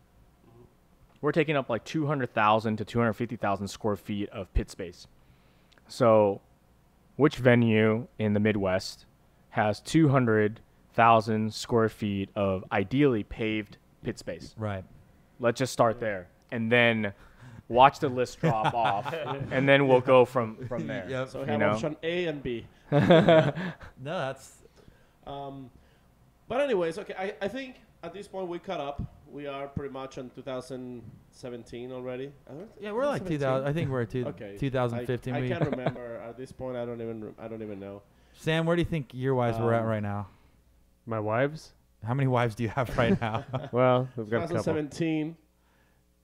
Oh, you asked what year it is? Yeah. Yeah, like we're caught up, so we're I talking think- about the I think we- I tracks. think we Oh, caught no, up. well, We figured I out wanted to- history Jim of- wasn't a Honda We've guy. been- He was more of a BMW guy. We've been jumping around. Before we talk about the current state of things, I did want to ask about kind of just the history and your theory on judging, and we can kind of segue into current judging. But I wanted to know about what Formula Drift judging started. When you guys created your own league here, what was it exactly? What D1 was doing initially, or did you come up with your own rules? And how did they progress over the years? And where are we today and going forward? Sure. Influence is always, there's a lot of influence you take from D1, right? Three human judges, and they tabulated, and they made the call, right? That's kind of the root of it. But one thing that we immediately took away that was very different is that again, agree or disagree, D1 judges were the stars of the series. That they were partly the faces of the series. They were, whatever industry icons and et cetera, and the focus was kind of on them. We wanted to add the sporting and a more traditional version of sporting element to it, and we wanted to phase judging in as something that was more behind the scenes. That judges were there to judge, not to be in front of the camera, not to be stars, not to be the face of the series. Judges were, their job was to be there to analyze the competition, right? NBA referees are not the poster child of the league. Right. The players are, not the refs, and we wanted to go down that path. Great, but now on our show we've made all these judges famous, except for Indiana. Fuck that guy. Yeah, screw that guy. Just kidding. He'll be on soon. I'll say that in NBA, the referees don't make the news unless they are like taking money from. Some sort of conspiracy or some sort of. And that's why, like, I don't know if you guys remember. I think it's like episode 16 when we were wearing our 10 hats, tinfoil hats, and the conspiracy theories, and that's where the whole theory behind the edible arrangements. Is that where that came up? I was wondering about the root of that. Edible arrangements came when we were wearing our tinfoil hats because the whole thing is scripted, obviously. Yeah. At this point, we all know it. Yeah. Right. It's all scripted. We've seen the documentation. Yeah, the judges, they're not even there. Yeah, they're just at home. I found Lontaine's notes, and they are conclusively a bunch of penis drawings. And he's just drawing unicorns and dingers, but also it showed the schedule for the year and who's winning. I actually don't like cars. I actually work for Hollywood. Yeah, and I'm a TV script writer. Yeah. Well, I mean, I know you did a hell of a job, man. I always know that it creates a really interesting final battle when a guy is pretty much guaranteed to win the title after 6 rounds. So. Oh, very true. Yeah, great premature scripting there. Yeah, Right, sped this one up. Just easy right this year, James. We got real lazy James after round 6. But I guess, I mean, we got it from Sage. We got it from all the judges except Andy because he didn't want it to be on our show last week. Yep. But let's get it from you as well. Formula Drift is not paid by the sponsors. What's this year's main sponsors? Black Magic, Magic, Blackview. Obviously, Ryan Turk is doing amazing. Because of all the corporate money. That's why he's in number 1. Right. Yep, for sure. Nos signed a 3-year official energy drink deal too, and Chris is winning. It's perfectly killing clear. it this the year. Corporate money, it's ruining professional drifting. It's obviously, Forsberg is they're both tied for the first place. Well, from what I heard from reading Ryan Lontaine's script, going to Irwindale, the points are on a quadruple on the ranking, so they still have a chance to win the championship. That's a good idea, guys. Yeah. Really, like just this year only, make it so like these guys in the 20s have a great chance. Right. If you're 17 and below, you get to earn 4 times the points. Or do you know? Hey Jim, I got an idea for you. So this is what we'll do. You should do it a special Americans only round. That count towards championship points. No, so what you do, Jim, is you see where Forsberg finishes, and you say there's bonus points for finishing in that position. That's a good idea. It's a Joker card. Oh, 17 gets an the extra 200 points. Yep. Ding, ding, ding, ding, ding. But actually, you know what? I think I'm going to crack the case right here. Okay, let's hear it, Paco. You see this beautiful place where we are right now. Yep. Mm-hmm. I think I saw a sign outside that said Worth House. Yep, it did. Ah. Yep, Energy.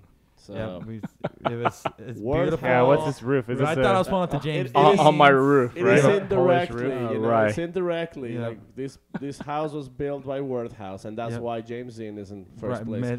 Sorry, Jim, I had to call you out. Yeah. Well, that's what happened too.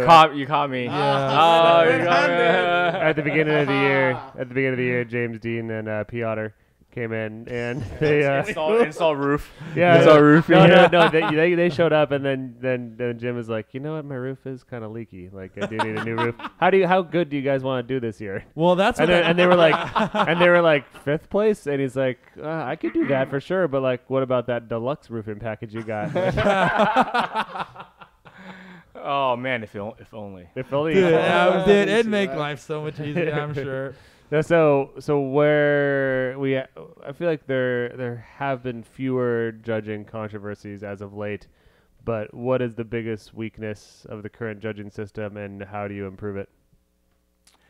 I would say the biggest weakness currently is probably data acquisition, and I say that. So let me go back a few steps. A lot of people again have a lot of ideas about, hey, you should try this and try that, and We've do this discussed and most of them on the just show. When you guys Yeah. and you know and the funny thing is, maybe not that funny. The thing is that we've already Yeah, we assumed you've already ran talked about our it. heads against each other a million times. Like people think that, oh, event's done, you guys go back to the office and just take naps, but we Right. don't. Like we're there, and in some cases, like we're yelling at each other about no, this and everybody has a perspective, and some are more opinionated than others, but there's a lot of things that we've talked about, and we've evolved. People have to look back too. It's like the FD judging has evolved a lot, not because for the sake of like, oh, it's fun, we're gonna change it up and just like see how it goes. Like it's because of different things that either one we're implementing or trying out, or that we see the fault in it, and that's where I think the group as a whole, the series as a whole, we'll look at it and we'll admit like, oh my gosh, we went crazy, we went way too like mandatory zeros. For yeah, knocking over anal code. retentive. Here's a sheet of like 40 different things of this, and this. It's like Yep. we were losing the essence of the sport, and so we have to evolve and change that. And so, is there still a long way to go? Yeah, I think so, but I think the progress is there. I think the first though is the fact that you guys have like Lantane and Eggert on. And that drivers can access all three judges, and they spend time with them. First and foremost, in anything, it always comes down to communication, and I think that was one thing that we tried very hard to improve. Right. Well, ever since having Lantane in the box with Sage and Jared, it's definitely been a helpful aspect. But you say to your answer, you say data acquisition. Those were your words, right? So what we've talked about a lot on the show, and we think is the best solution, and many of the fans do as well. What is stopping you, aside from, I imagine, cost, because it's probably not cheap, to get a black box in every car or a camera in every car that is, we already have a camera in every car with a black view, but something the judges can see, so they can see if Odie slowed down around the last corner at Canada, whether it's via throttle map in real time or whether it's just like a black view that they can see immediately. Like, Sure. Why do we not have that, or do you plan on having that? It's always about, are we opening up a can of worms, right? Yeah. You don't want to blindly jump into something and just be like, oh, we need this, so let's just all get into it, and then not think ahead 2, Right. 3, 4 steps ahead. So if you look at, I know everybody talks about, oh, you guys should do like D1 DOS system. Well, how about this? Let's look at that, right? Let's just look at something that's realistic, that's out Right. there. Yep. Okay, great. If I can measure angle, awesome. You have more angle than me. But can that system measure my position on the track? Am I on the wall or off the wall? And are you on the wall or off the wall? So if I can't do that, but I am able to judge angle, then do you have a well-rounded telemetry data acquisition system that can judge properly? So if I know how to go max angle, even though I'm in the middle of the track or low on the bank, but you go high on the bank, but not as much angle, maybe I can get more points than you. And I think those are things that there's so many more layers on top of that, yes, I get it. That the general idea of the system is great, Right. but is it making it more complicated, Right. or is it making it easier? Well, and then that's only qualifying. Right. What about tandem? Then it's a whole, it's crazy. Well, Paco, what video is it that we were showing on Instagram of that guy getting the 102-point run? G1 Yeah. What car was that, or who was it? Kawabata. Was it Kawabata? I think so. Was it S2000? No, it was S2000. The S2000. But Oh, yeah. So, anyways, there was a run. Pac will if he can find it. He's running like the middle of the course, and like for us, it's like we can dictate where's the inner and outer zone, and he's just snappy transition. Doesn't seem like there's a line that he's following, but he scores a 102-point run, well over 100. But visually, it did not look very good. That was Hibino Tatsuya. Was that what it was? Yeah, I mean, it looked pretty cool for the untrained eye. It looked. But once again, but that's one of those videos that if you put on the internet and people don't understand, like there's outer and inner zones, then you can look at it and be like, man, he's way off everywhere. But if I'm just a new guy coming to watch a drifting video, oh yeah, sure, he's snapping both ways back and forth down in the center of the track.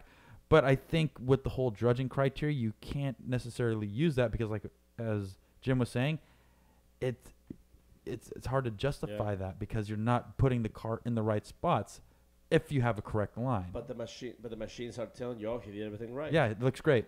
Well, I think at this point what it comes to is not having enough camera angles, like because obviously in certain tracks, for example, in Long Beach, because everything is in between walls, it's kind of hard to get it.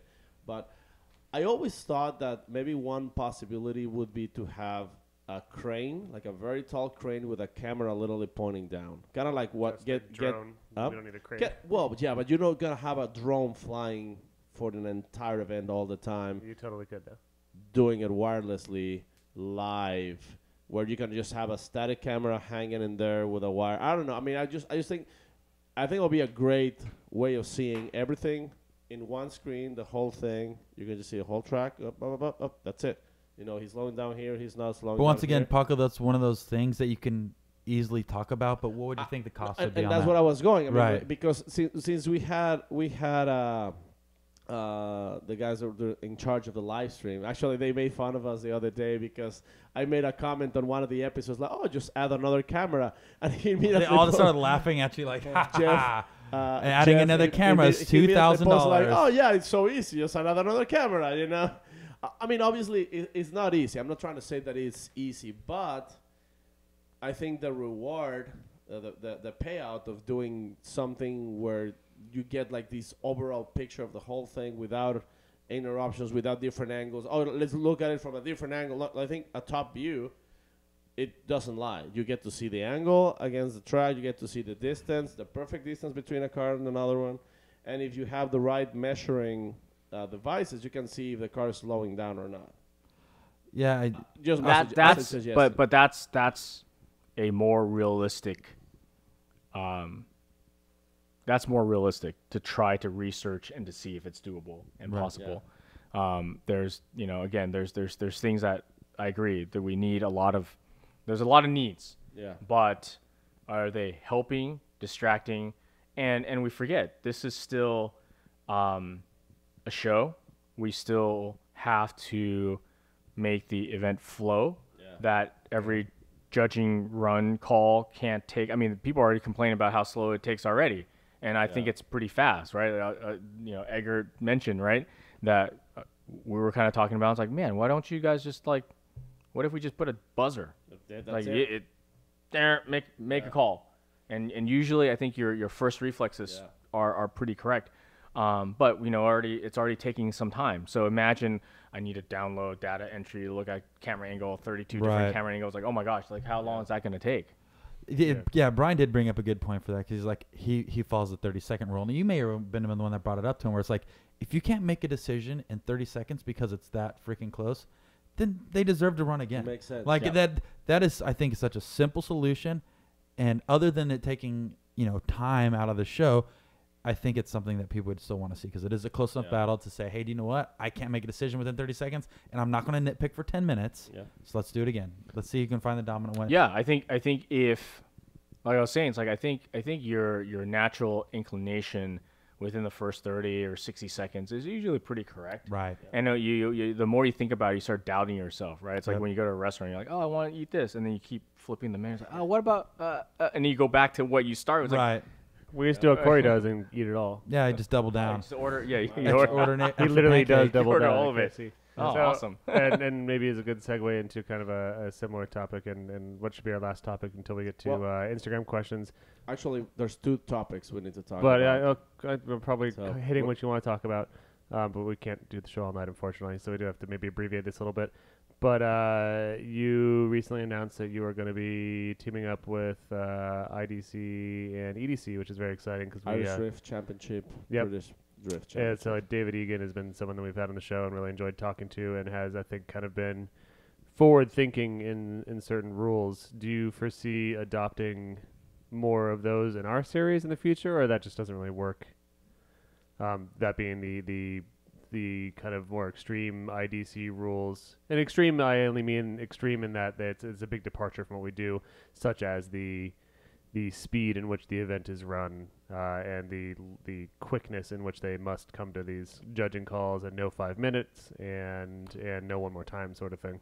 Yeah, I mean, I get it. I get the, I think the essence, that's the reason why we did that is because we are fairly like-minded organizers, and we wanted to work together.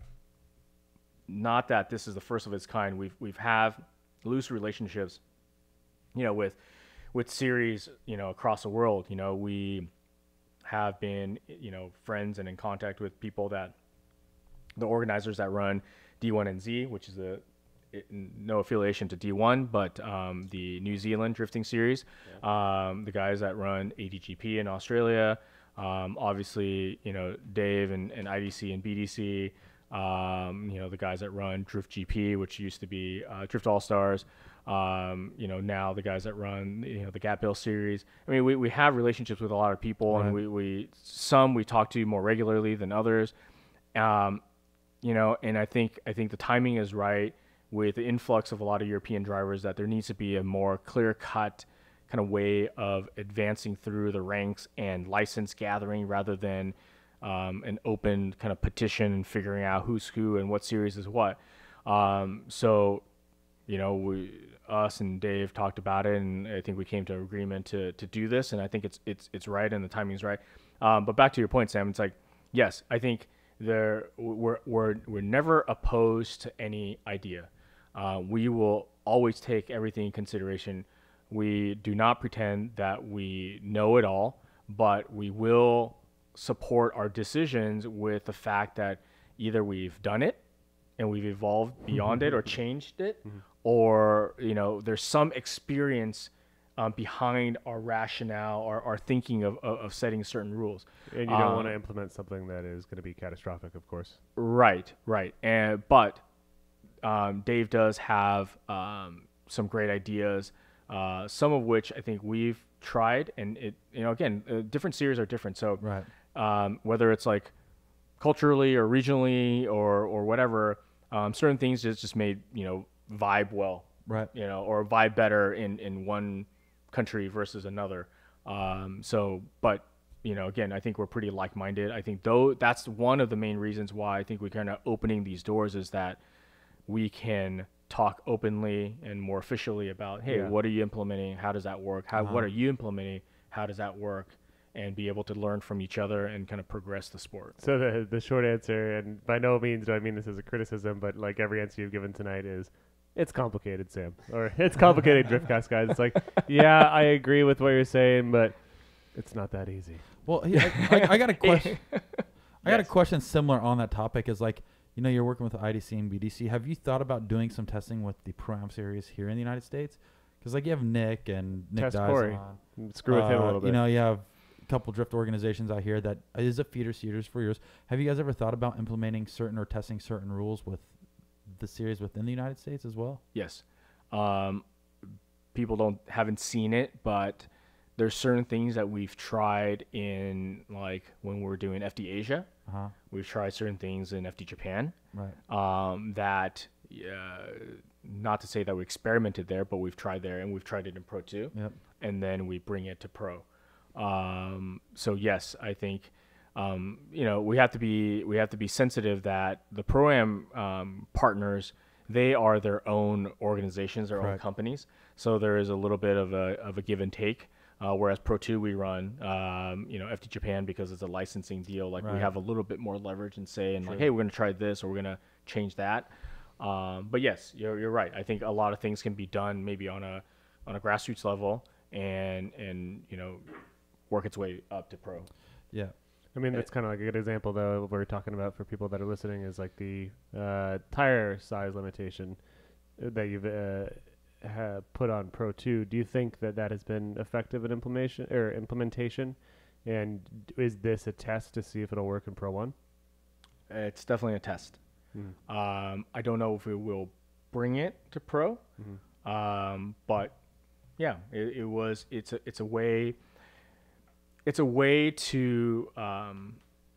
It's one of the major ways to cost contain. 100%. Right. We introduced tire to weight, right, ratio, mainly because how do you I mean, not that how do you, but the process to like dyno every car and you can max horsepower here, whatever. Well, what better way is that? How do you transfer that power to the ground? And so if we can find a simple solution to maybe limit people or try to prevent them from, hey, you're going to do gobs of horsepower, but if you can't bring it down, or you have $1 million, you can build a completely, space age, carbon fiber, lightweight, everything on top of a 1,500 horsepower, engine. Well, how are you going to bring that to the ground? So if we can try to balance that out a little bit. And just as an interesting note too, it's like that does, you can't just have 1,200 raw horsepower now if you're running 245 with tires. But we have now seen though is that teams and tuners and drivers are still beating the rules somehow. And I don't mean cheating by any means. I just mean that they are tuning their cars in such a way to take the utmost advantage. And I'm talking about like James Dean and like Frederick Osbo. Like their cars are so damn fast for what they are. Like, another car for another team might have the same horsepower and the same tire size, but like there's something about those cars that is just fast, that is blinding. And it's just, I imagine that it's just tons of engineering and tons of know-how that it's not so much about raw horsepower, it's about how to deliver it and how to apply that. Well, on that same topic of the tire rule, because we were having a discussion about this the other day, and it was like, as we were talking about before, you do take teams and drivers in consideration, so thank you, about this. And the other thing I was talking to Paul Joe at Nexon in Seattle, and I was like, how many tires do you bring to an event? And he's like, anywhere from 400 to 500 tires, and that's for the drivers. But he's bringing 265, 275s, 295s. He may run out of a 295, and now he has to give the driver 275. So it's like, logistically, having a spec tire could help the sponsors of the series, or even the tires guys, because you know what they'll do? They'll just bring 500 275s, and you know what? They don't have to worry about flopping or switching guys. Or imagine going to like Frederick Osbo's team chasing for a championship. Hey, dude, we're out of the 275s. We're going to have to put you on a 255 because you can't go 295 because you don't meet that weight class. So we're going to have to move you down. Like, not saying that it's happened, but it could happen. Probably even make it cheaper for the drivers to. Oh, 100%. It'd be so hard though, just because so many of these drivers have primary tire sponsors. So it's like implementation. Yeah, granted, if you said everyone has to use Nitto 555s from the start, and there never was major tire sponsors, that's fine. But now the fact that like Hankook and Falcon and Nitto and these other guys invest so much in their teams, Nexon, of course, like, how could you tell these other big ones that they can't come back anymore? Well, that's the thing is, I think they would still come back. They would just say, hey, do you know what, guys? All you're bringing is 275, 40, 18s. That's all you need to load up. And I think logistically it'd be easier. They're saying spec size. For just a spec size. I got you. I thought you were saying spec brand. So all the brands will still be able to compete in the series for the championship. But just to say, do you know what? Every week going into Formula Drift, all I need is a 275 and just load the trailer with 275s. Everybody competes on the same size tire, not the same brand. But once again, logistically, and then everybody will build their car around that tire. Which would be closer to getting more of a spec race, but with different cars. But what you would see is you'd see people actually building and developing that car around that particular tire. That's kind of crazy. Corey, that's a great point. That's a great point. But that's in short, that's exactly the thought process. Right? Is it kind of boring that you can't run a 17 and then an 18-inch and this width and that width? Sure. Right. I get it. But how do you find that balance? If you want tire companies to continue to support teams and the series and all the activities around it, why are we doing things to make it overly difficult for Right. them. To your point, and again, there's a balance. You know, Right. we gotta work it out. But if you said, if you're the tire company and all you're producing and bringing are the same size, then you just have to predict quantity. 100%. Now, if you're trying to predict quantity for 10 different sizes, that's ridiculous. Yeah. And I mean, it's possible, but how much more, overhead and cost is a tire company supposed to incur before they go back to drivers and teams like you and say, sorry, I don't have any more money because I spent all my money hauling, 5 containers Right. around the country Right. just because I don't know, because I can't properly predict how much tires people are going to Well, and the reason why I was thinking about that theory is because I've heard people talk about, I don't know if I have that tire anymore in that size. Maybe consider a different tire. And that's because they either certain guys would burn that tire up and but nobody's going to run the 255, so I may have to get you on that. It would just seem like there's a too big of gap between the tire sizes that they're going to burn out through one because they're the most popular and they're not going to be other. But they can set their inventory of tires at the beginning of the year. I'm going to do 500 for 8 rounds, this size. They're done. They know exactly what they're going to be spending that year. And it's going to make life a lot easier on them. And I think it's going to be easier for them to keep them invested knowing what they're going to Right. We have to understand the economics of that and the manufacturing process. It's Right. not that, hey, our warehouse ran out of these, so you know what? In a week and a half, another 1,000 are Right. going to be here. It doesn't happen that way. No, they can start building the tires in January and have them all set up by the the first round. The other thing too is, like, once again, I don't think it's a negative thing for the drivers to be on a spec tire because, once again, the teams out there, as you know, they're very innovative. They will develop to anything that may change in the series as the rules change over the past 12, 13 years. I don't think adapting to a particular tire would affect or deter a driver. What they would do is just develop that car to that tire that's going to be running, Right. which I don't think is a big issue. Initially, they may not want to. Right.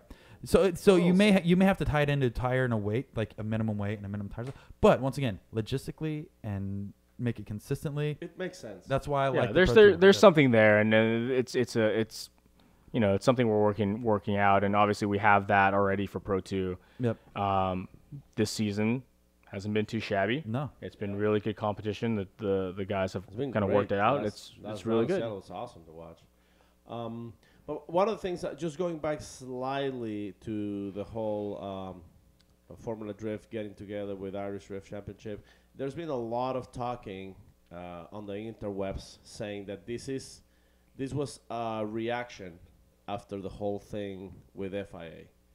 And I've heard on the inside a little bit saying that this has nothing to do with what happened with FIA, that this was already been planned before, and like a lot of people still want to know a little bit like what happened with the whole But real FIA. quick, Paco, define what you mean by like what happened. It's not like I feel like I bet on the side like there really isn't like a controversy in this. It just is they chose one.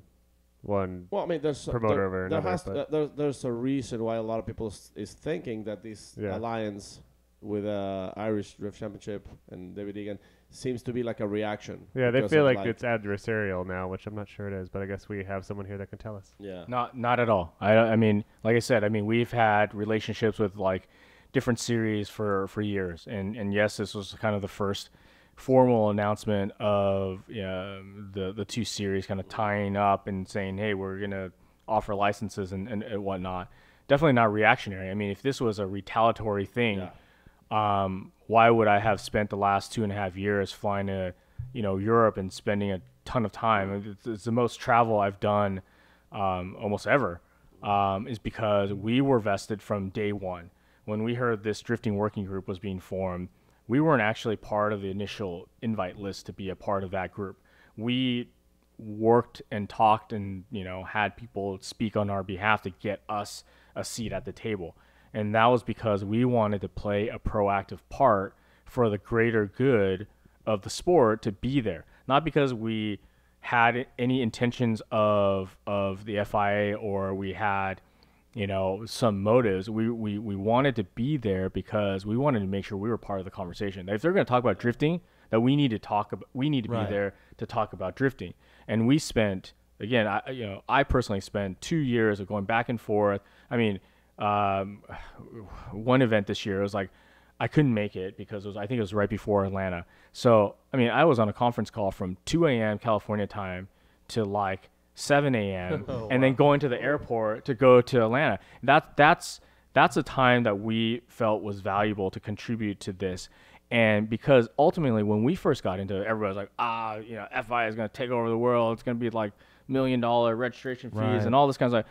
And I get that. I get and it's already close to that already, it seems like. But right. I get the prejudices to a big body like that. But again, I think there's a lot of prejudices against Corey's big body. like that too. Sorry. Sam is awake now. Hold on, the interruption was worth it though. That was. We'll give you that one. All right, that was a freebie.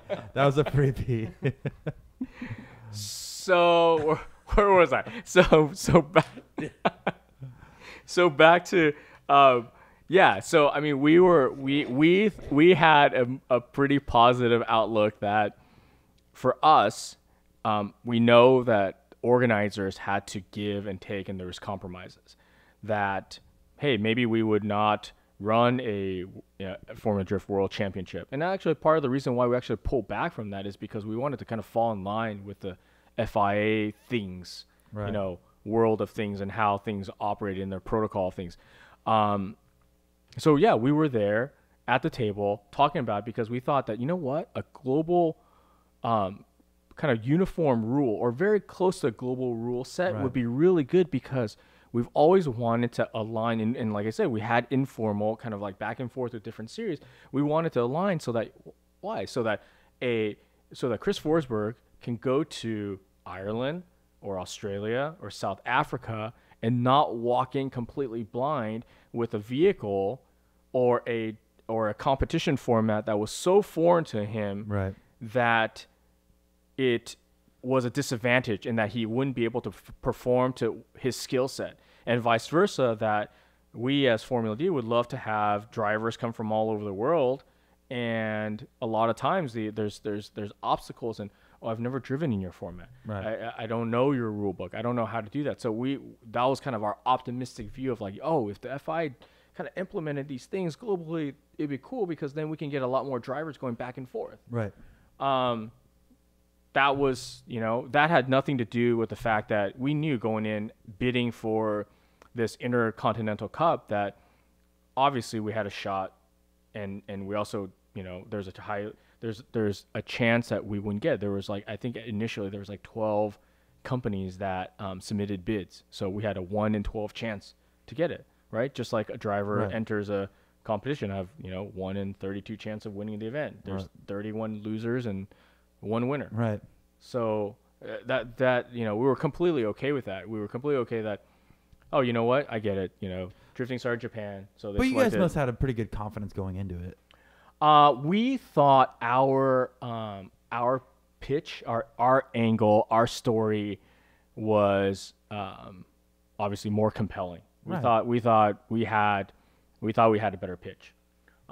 We based our pitch on exposure, on making sure to field the best of the best, meaning that we wanted to give drivers and teams more time to prep and to get sponsors and to raise money to travel across the world to go compete somewhere. We wanted to put them in a venue that was able to get as many spectators as possible. And again, where I think we do very well is we wanted to expose that event if it was ours or if we hosted it to as many people globally as possible. That was our sales pitch. What type of other pitch would there be outside of that? Like, what could other companies pitch that would be? I don't know. I'm trying to grasp, but to me, that's kind of what drifting is getting butts in the stands, because with that helped me sell sponsors for my car to be there. If there was nobody in the stands, then I wouldn't have a team. I wouldn't have a car. Wouldn't have anything. How could you better that pitch? Or how would I don't know. I can't wrap my head around that. I mean, there are things like better subsidies for teams to travel. paying for everybody's freight, and I get that. Okay. Right? You know, there's things like that. There is, you know, maybe the value or, you know, the venue selection. You know, I get it. It's drifting started in Japan, so first event of this kind is in Japan. I get it. It's symbolic. I get that. Makes you know? sense. But okay, I'm just going to talk out loud here. But does that matter? I believe that maybe a certain degree it may matter, but look at new fans. Do new fans think about that? I don't know. That's the thing is I don't know. Actually, I do know, but But you know I what I do know mean? a I little don't bit. think it's because you know what I don't. To me personally, it doesn't matter if it's in Japan. It could be in South Africa, like you said. It can be in Italy. It can be. It's not like you're gonna go. Well, no, You're outside gonna- you can outside of just that, watch I'm it, watching yeah. it for the show Yeah. itself, and I think that's what you're selling. So, even though it's being biased because of location, maybe sure, it's location may be what it is. But I think as a new person or a fan, I don't think it matters. I'm here to watch the world. to Championship. that point, my perspective is that in order to have what that event can and should be, is you need to have the best of the best. That's what Whatever FIA is supposed to happens, be. you have to have the best of the best. Right. Because that's what FIA should be. As in their other forms of motorsports, that's what it is. And it's not like Formula Drift does not operate in Japan, anyways. No, You of know, course I mean, not. It could have been in Japan, you know, because it started in Japan, but it still could have been Formula Drift. So, real quick side note to that. Did the FIA organizers come to an FD event? Yes. And which event did they come to? Long Beach This year or last year? last year. So that was the rain. Right. The rain Yeah. out. Which was really good because at first I was really nervous that it's like, oh my gosh, this is the event you come to. Yeah. But I would like to think that they saw us in the most jacked up situation. Right. And by top 16 on Saturday, Back to it normal. was a packed house. It was a great show. It was a good competition. And the representative that was there actually said that. It's like, oh, you know, you guys did a really good job pulling this off and pulling through all this craziness that led up, you know, all this rain and, you know, all this stuff. So All right, well, let's get into the. So, yeah, Oh, one last thing okay. on FIA. What do you can you give us your take on where you think it's going to go and what it's going to do?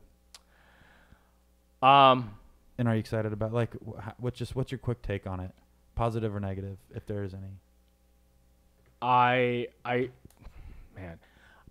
do hope that the event is not disastrous, because I would hate for the FIA to kind of give up Walk away. and walk away from this.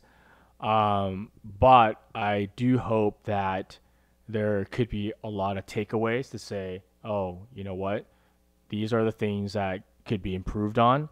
And when they go revisit the next time around, that those improvements are taken into consideration. Right, here's this. Statistically, has D1 grown over the years, or has it decreased in audience and in booths and in drivers over the years, recent years? From what I've seen, it's plateaued quite a bit. And I think you can see that from live streams as well. Right. And it's not always about. I know, to be completely frank, I know this has been kind of the talking point of this year, but yeah, it's not always about car count. Right.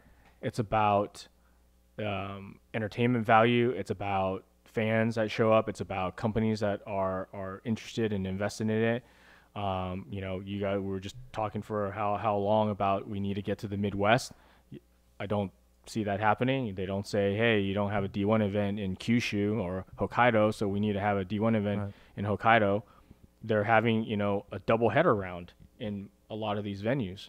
So they're going to 4 or 5 different places, and some of them are double headers because now they can say they're a, 8-round series, but really going to 5 places. Right. Wow.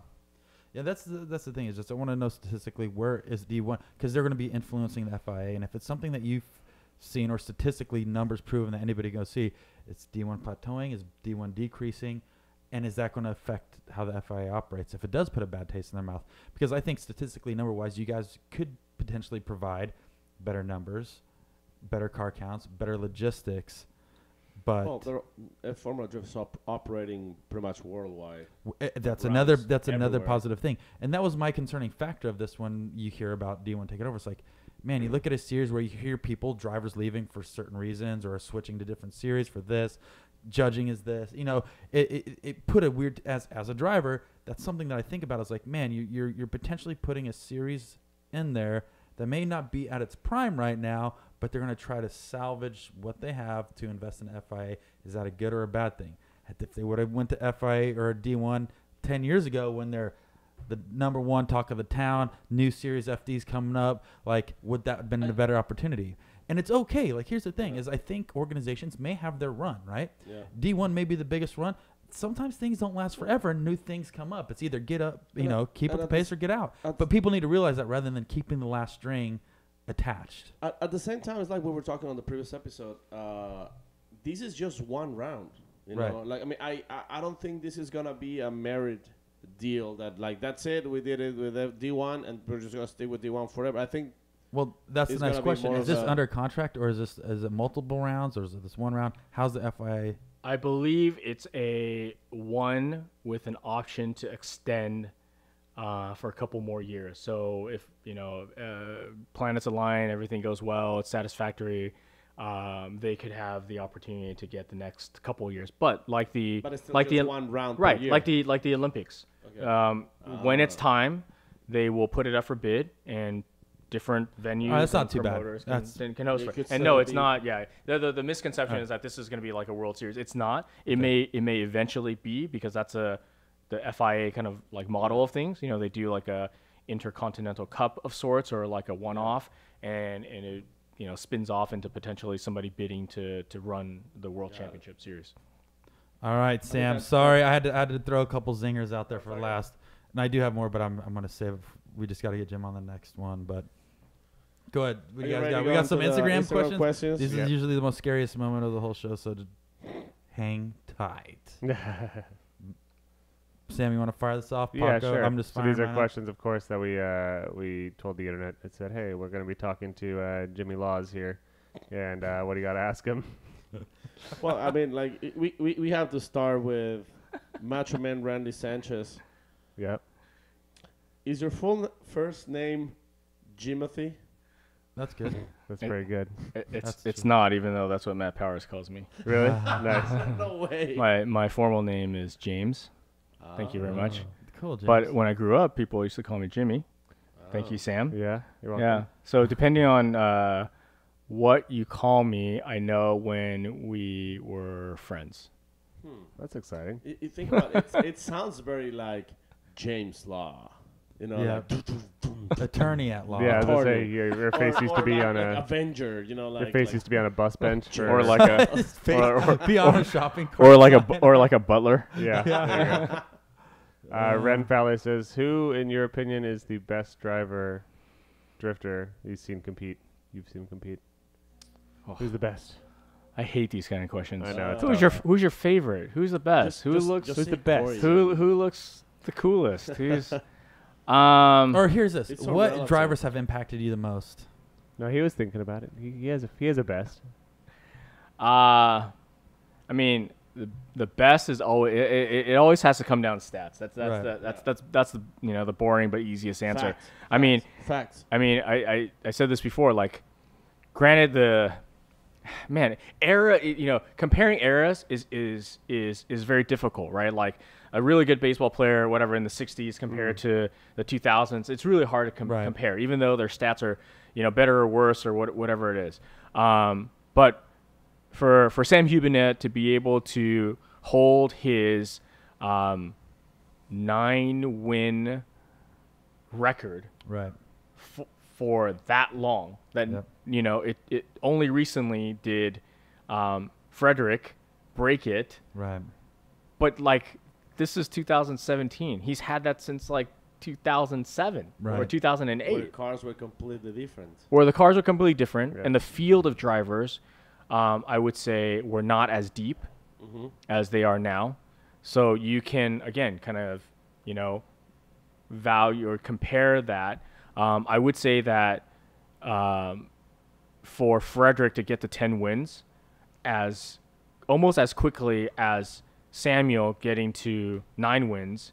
Because if you compare, how many events are at, whatever, is pretty astonishing that in that deep of a field to get to that as quickly as he did is pretty amazing. Forsberg, for being in the series since day one, most podiums. I think it's like second or now third most wins. He has 8. Samuel has 9. Frederick has 10. Dai has 8 as well. Winning 3 championships, basically in kind of multiple eras of FD, competition and field and different judging formats and top 16 versus top 32 and et cetera, et cetera. So for him to be able to win 3 and not like all back to back, but in sporadic, like different years, is quite an accomplishment. And Tanner, like short but quick, very impactful. Came in kind of like pew pew, blasted through, win, podium, championship. All right, I'm out. Daigo out, same. Right. So where does Jun Meng line up with that? June has he is the spirit of drifting. I think it's I always knew that guy was a ghost. drifting is a sport of like underdogs, right? Like it's the heart and the effort that guys like him put into it. I mean, we a lot of people give him a lot of hell. But you know what? What are you talking about? I guess we've never made that joke once on this when show. you said 3 well, when you said 3 championships, I thought you were talking about Jun Meng, but then you said Chris Forsberg, so I was confused. Yeah, but Corey was thinking about arm wrestling. Yeah, arm wrestling championships. Got it. All right, here's one. All right, Wheels by Wovka. Do you have a hobby? Do I have a hobby? No, actually, to be fair, hold on. This question was asked like Paco grammar. It says, "Does he has a hobby?" That's how you wrote it. Yeah, I think he's in Latvia. Oh yeah. I has no hobby. my hobby is Formula D. Damn. No, I mean I do. I have interest. I wouldn't say a hobby. Little fact. I almost went to architecture school. Fun fact. That's cool. As of recent. So, yeah, like yesterday. Really? I wanted to quit and go to art. No, I'm Oh kidding. God! Okay, I was like, no. man. When I applied for college, I got into architecture school, but the school was literally like 5 miles from my parents' house, and so I was a dumb kid, and I was like, no way am I living at home, so I'm sure. out.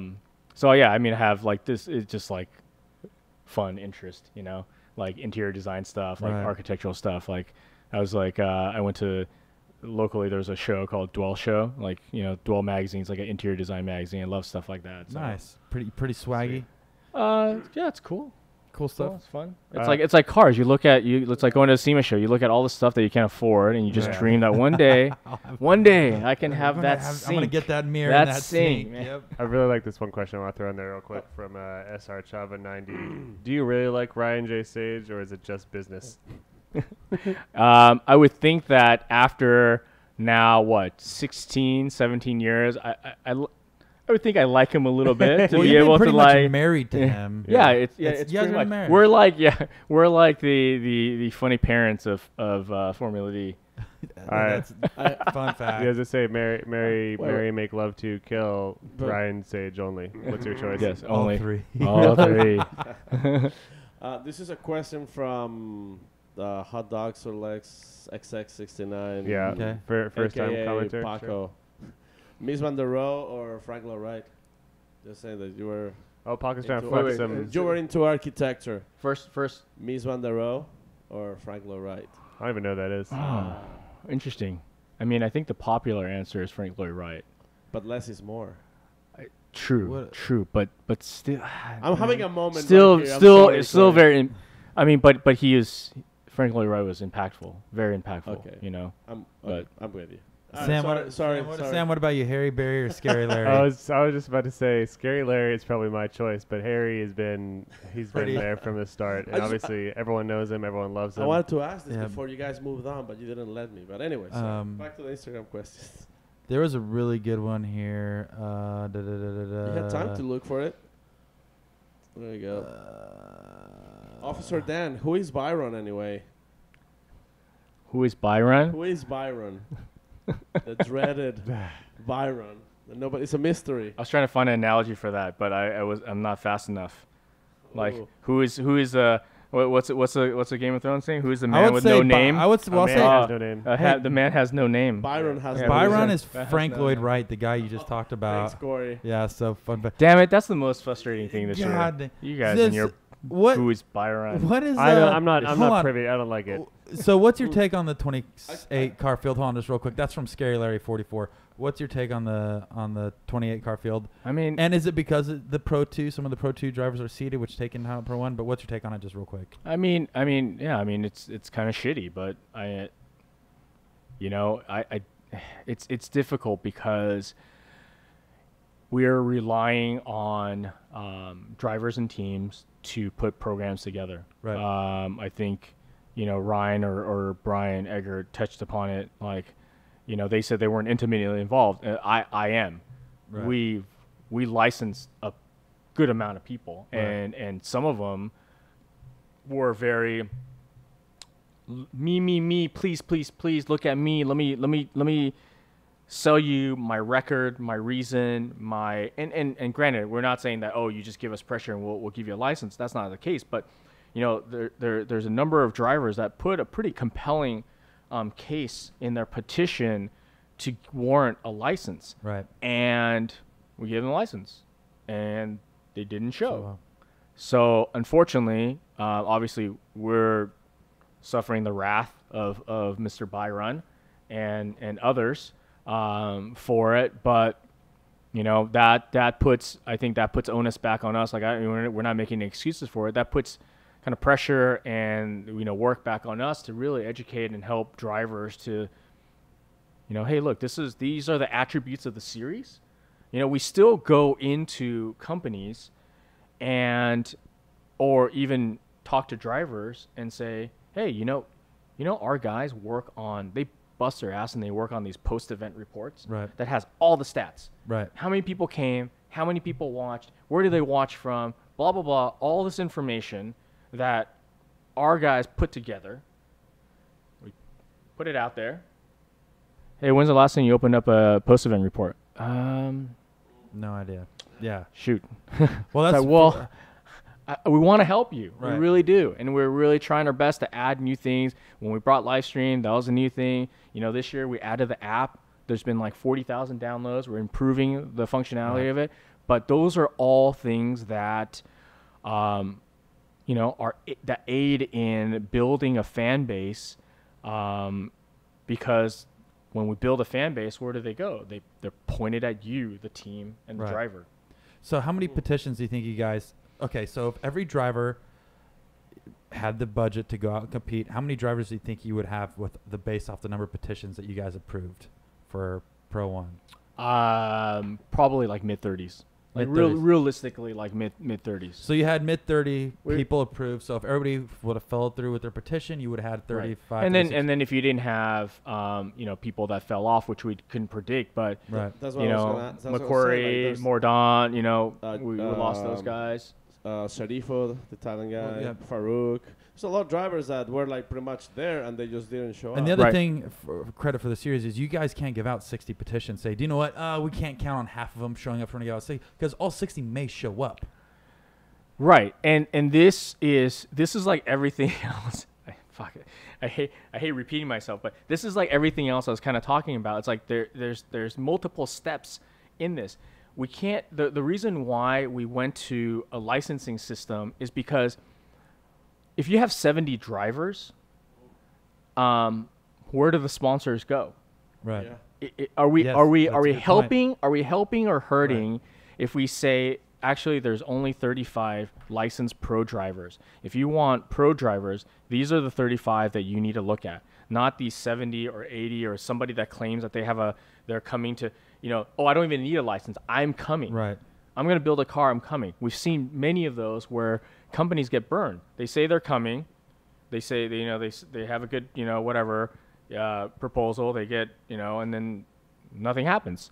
So the idea was really to limit the pro field to concentrate, hopefully the concentration of dollars for a smaller group, and then also to help transition and bridge. Hey, if you go, you're not going from a Pro-Am series that's 4 events at one venue in your state, and then suddenly jump to 8 rounds across the country. Like Right. that's really difficult Right. to master in such a short period of time. I'm going to throw another whiz question at you real quick. Gerald Hernandez, with lots of people shitting on FD so much, what is your take on the whole FD isn't fun comments?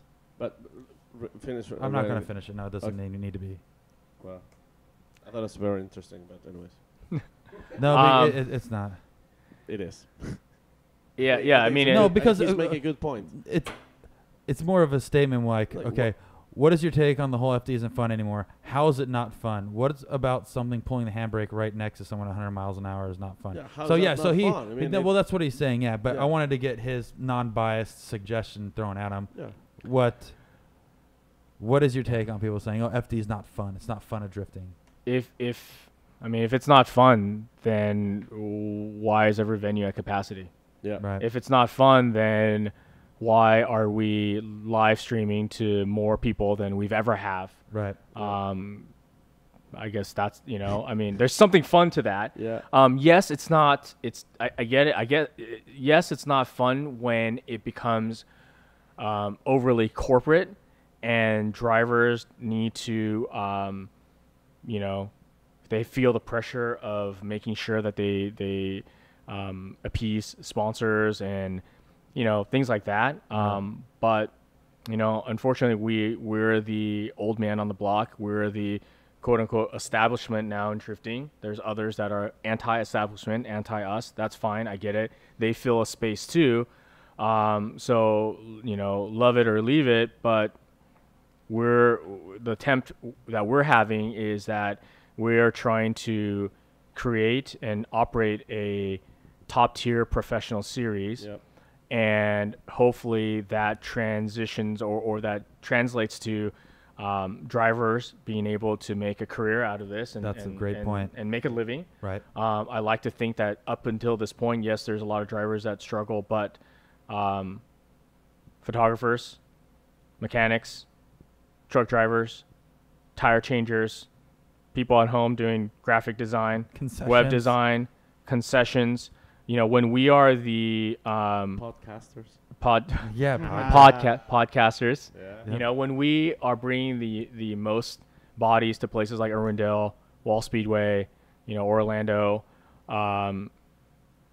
it's helping them as well. It's helping Dude. those tracks in that region as well. I- So, That people should be worried the day that Formula Drifts tries to stop grassroots events from happening. Like the day that Formula Drift goes like, you know what, that's it. Everything's No professional. more, yeah, everybody needs to be professional, and everybody needs to have a hands device. It doesn't matter if it's like a single cam KA. You should better have a full cage and a tire Right. sponsorship. Then people can start worrying. So What's if I could real Right. quick just interpret for Jimmy Lawless here, he says, suck it. His expression is like, yeah. That's the thing is, yes, the competing in the series is stressful because once again, it's a livelihood for It's a these guys. competition. It's a competition. It's a livelihood. These performance dictate if these guys are going to have a job in the next 2-3 years. Right. The thing is that fun? Absolutely. It's still fun. There's a lot of pressure on you. You're out there competing. It's obviously it's not a grassroots event, but you guys give the ability to offer hundreds and hundreds of jobs for people to do what they want to do for a living. It's all what's your interpretation of what fun is. What's your fun in drifting? If it's going out sliding with your friends in the parking lot, that's fun. FD's not saying that's not fun either. right. But they're providing a different outlet for drivers to create a professional racing career in the motorsports of drifting, which there's not many of them, so there's just a handful. Imagine if somebody's saying like keep NFL fun. Yeah, Yeah, that's like, exactly what Get they people call it. on buses and forget about all these safety measures, and don't let them worry about their $1 million payment. Sounds like there's a lot of people, though, that say the NFL sucks and it's not fun anymore, and NASCAR sucks and it's not fun anymore, and F1 sucks, it's not fun anymore. Maybe you're not fun. You little Yeah, you doys. Oh, There you Sam. go. Yeah. Just dropping the knowledge. Fiery. Yeah, Sam wakes up out of his slumber. Yeah, just Blazing some truth. Yeah. That's a good point. True. No, we have to keep tabs on things too. I mean, yes, there is a level of like corporateness to it, and obviously that's what we subscribe to. That's our business. That's what we're doing. Yes, we're not stopping others from doing what they want to do. Obviously, we have our opinions about people being safe, but that's our opinions. Yeah. Right. Just like everybody has opinions. But yeah, I mean, we want it to be fun. I mean, I think when you have an exciting event, it's pretty damn fun. It's probably one of the most fun professional motorsports. Like probably What do you mean one of the most? It's the most. The Paco. most. Thank you. Well, I'm saying because, for example, like maybe Supercross or maybe Rally, is very exciting to watch. But it's probably the only one where you can get so close to the drivers, when you can get opinions and interaction with the owners, with the founders, with the judges. Like, you don't get that in other motorsports. You're like, when was the last time you saw, one of the F1 drivers, team owner, like go on Facebook and start like trying to discuss something that somebody said about the V6 engines, or the owner of F1 like, I'm going to respond to this guy on Instagram. That doesn't happen. Right. So that is fun. There's a lot of outlets for Yeah. fun, just depending on what your fun is. I think there's think outlets there's on a many professional ways. side, a driver side, Yeah. a sponsor side. There's a lot of reason why people are attracted to the sport, Yeah. and it's because it is thoroughly the most fun you can have in a car and at an event. And seriously, just look at one race. Just look at Or just look at Formula Drift Seattle, this last one. That's a good just example. look at one If you race just and look tell at, me that's not fun. if you look Yeah. at Vaughn and Chelsea or Osbo versus Dean or any number of other battles, like those Yeah. were some of the best Castro. battles. Yeah, Castro Yeah. and Forsberg was good. Yeah, I mean, you can't. Obviously people don't see it, but when our staff, whether they're like, guys on track or in the judging booth, are standing up, smashing their faces to the window, watching these runs, and just as excited as the fans. I mean, truly, everybody that's on staff with us are all car enthusiasts, and they love what they're seeing, and they get Right. excited about what's happening. I agree, man. Yeah. I think Sam? with that we may be able to put this little Jimmy to bed, Yep. as the old saying goes. That's Yep. That's a good point, Sam. Thanks. Anything you want anything you would to like to add? plug or add or say whatever? No, I don't know. Any I mean, users you want to call out and be like, "Oh, what's up, Brandon 69." Let's meet I our just wanna tell Integras you- on Huntington Beach Boulevard. Is your new cooking show airing tomorrow, or No. I'm Yeah. just making I'm just making stuff No. up now? Like, Yeah, do No, what, I mean, final thoughts? I see it and I read it, and I'm probably, I'm the behind the scenes guy, so I'm Yep. always like, I'm the introvert of like Right. the crew. Yep. So I'm trying my best to be more proactive. So thus I'm jumping into the fire and here being with you guys. Right. No, but I think we have to. I just hope fans can see and understand that there's a lot that goes behind the scenes, and not to like, everything's complicated, but there's a lot that a lot of people put effort into, and so critiquing is part of it, and I'm always open to it, and I think everybody else is open to for it. sure. I think the sucky part for me, personality wise, is that when you're critiquing based off of myths and not facts and just random things you're pulling out of the air is frustrating, rather than, what, you're right, that we need to improve on, and cool, note to self or note to Right. office, we need to talk about that. I think at the end of the day, it doesn't matter how much sponsors, how many drivers, how many live streams, all of that stuff. These wouldn't be a thing. Formula Drift wouldn't be a thing if it wasn't because the fans are watching. So at the end of the day, all of this is for the fans, because they're the ones. Like the end product goes for the fans. Right, and that's a great point, because I don't, I'm a fan, right? So you guys asked me like, oh yeah, how again cars? What, like I wasn't street racing. Right. Like, I didn't have a car that was fast enough. I didn't, Right. I didn't make enough money to buy anything worth putting on the car, other than like, fog lights and springs or whatever, like Turbonator. Yeah. exhaust or whatever. It's Yeah. like, oh, dude, I'm cool, right? I mean, I look at myself in most cases as a fan. I like what I see at a Formula D event. I like what I see at other racing events and other sporting events. So I look at it as a fan. And so I would think that, or I try my best to look at when we run the series, to look at it from that standpoint. Hey, Awesome. what does a fan like to see? What would piss them off? Right. What can we make better? And kind of keep that perspective. Awesome. Wow. We made it. Samuel? Real deep, Made- man. I got nothing. 2.5 hours. Yep. Well worth Twice it. Everybody in alive? a row. Yeah, back Yeah. to back. That's Wait, awesome. wait, we Back. got so much to talk about, of course, with the We could keep FD going staff on and all for that. 2 hours and talk about many other things. But But I we'll think save it for another one. Hopefully Yeah. next time when we come back out, maybe Irwindale, we can do a quick catch up with you too. Sure. As the grand finale, have a grand finale with Jim and Ryan maybe for a little bit. I would actually But I would prefer definitely like to that. get you on and definitely talk about other topics outside of it, like sponsorship, bringing money to the sport, things like that we didn't get to go over today. I think just look forward to that on some future stuff. But thanks again for having us. Thanks for having us at your casa. Appreciate the hospitality. And Thanks for the whiskey, by the way. yeah, thanks for the whiskey. Pizza and whiskeys. Thanks That for the was sport. Thanks for giving us delicious. something to do when we don't have anything to do. Now we just consume by drifting. Thanks. So yeah, we're gonna blame you for all this. Also, Corey wanted to apologize preemptively for, hopefully you don't know what this means, but he wanted to say sorry for the upper decker. All right, guys. Uh, See you later. guys, have a good night. No, but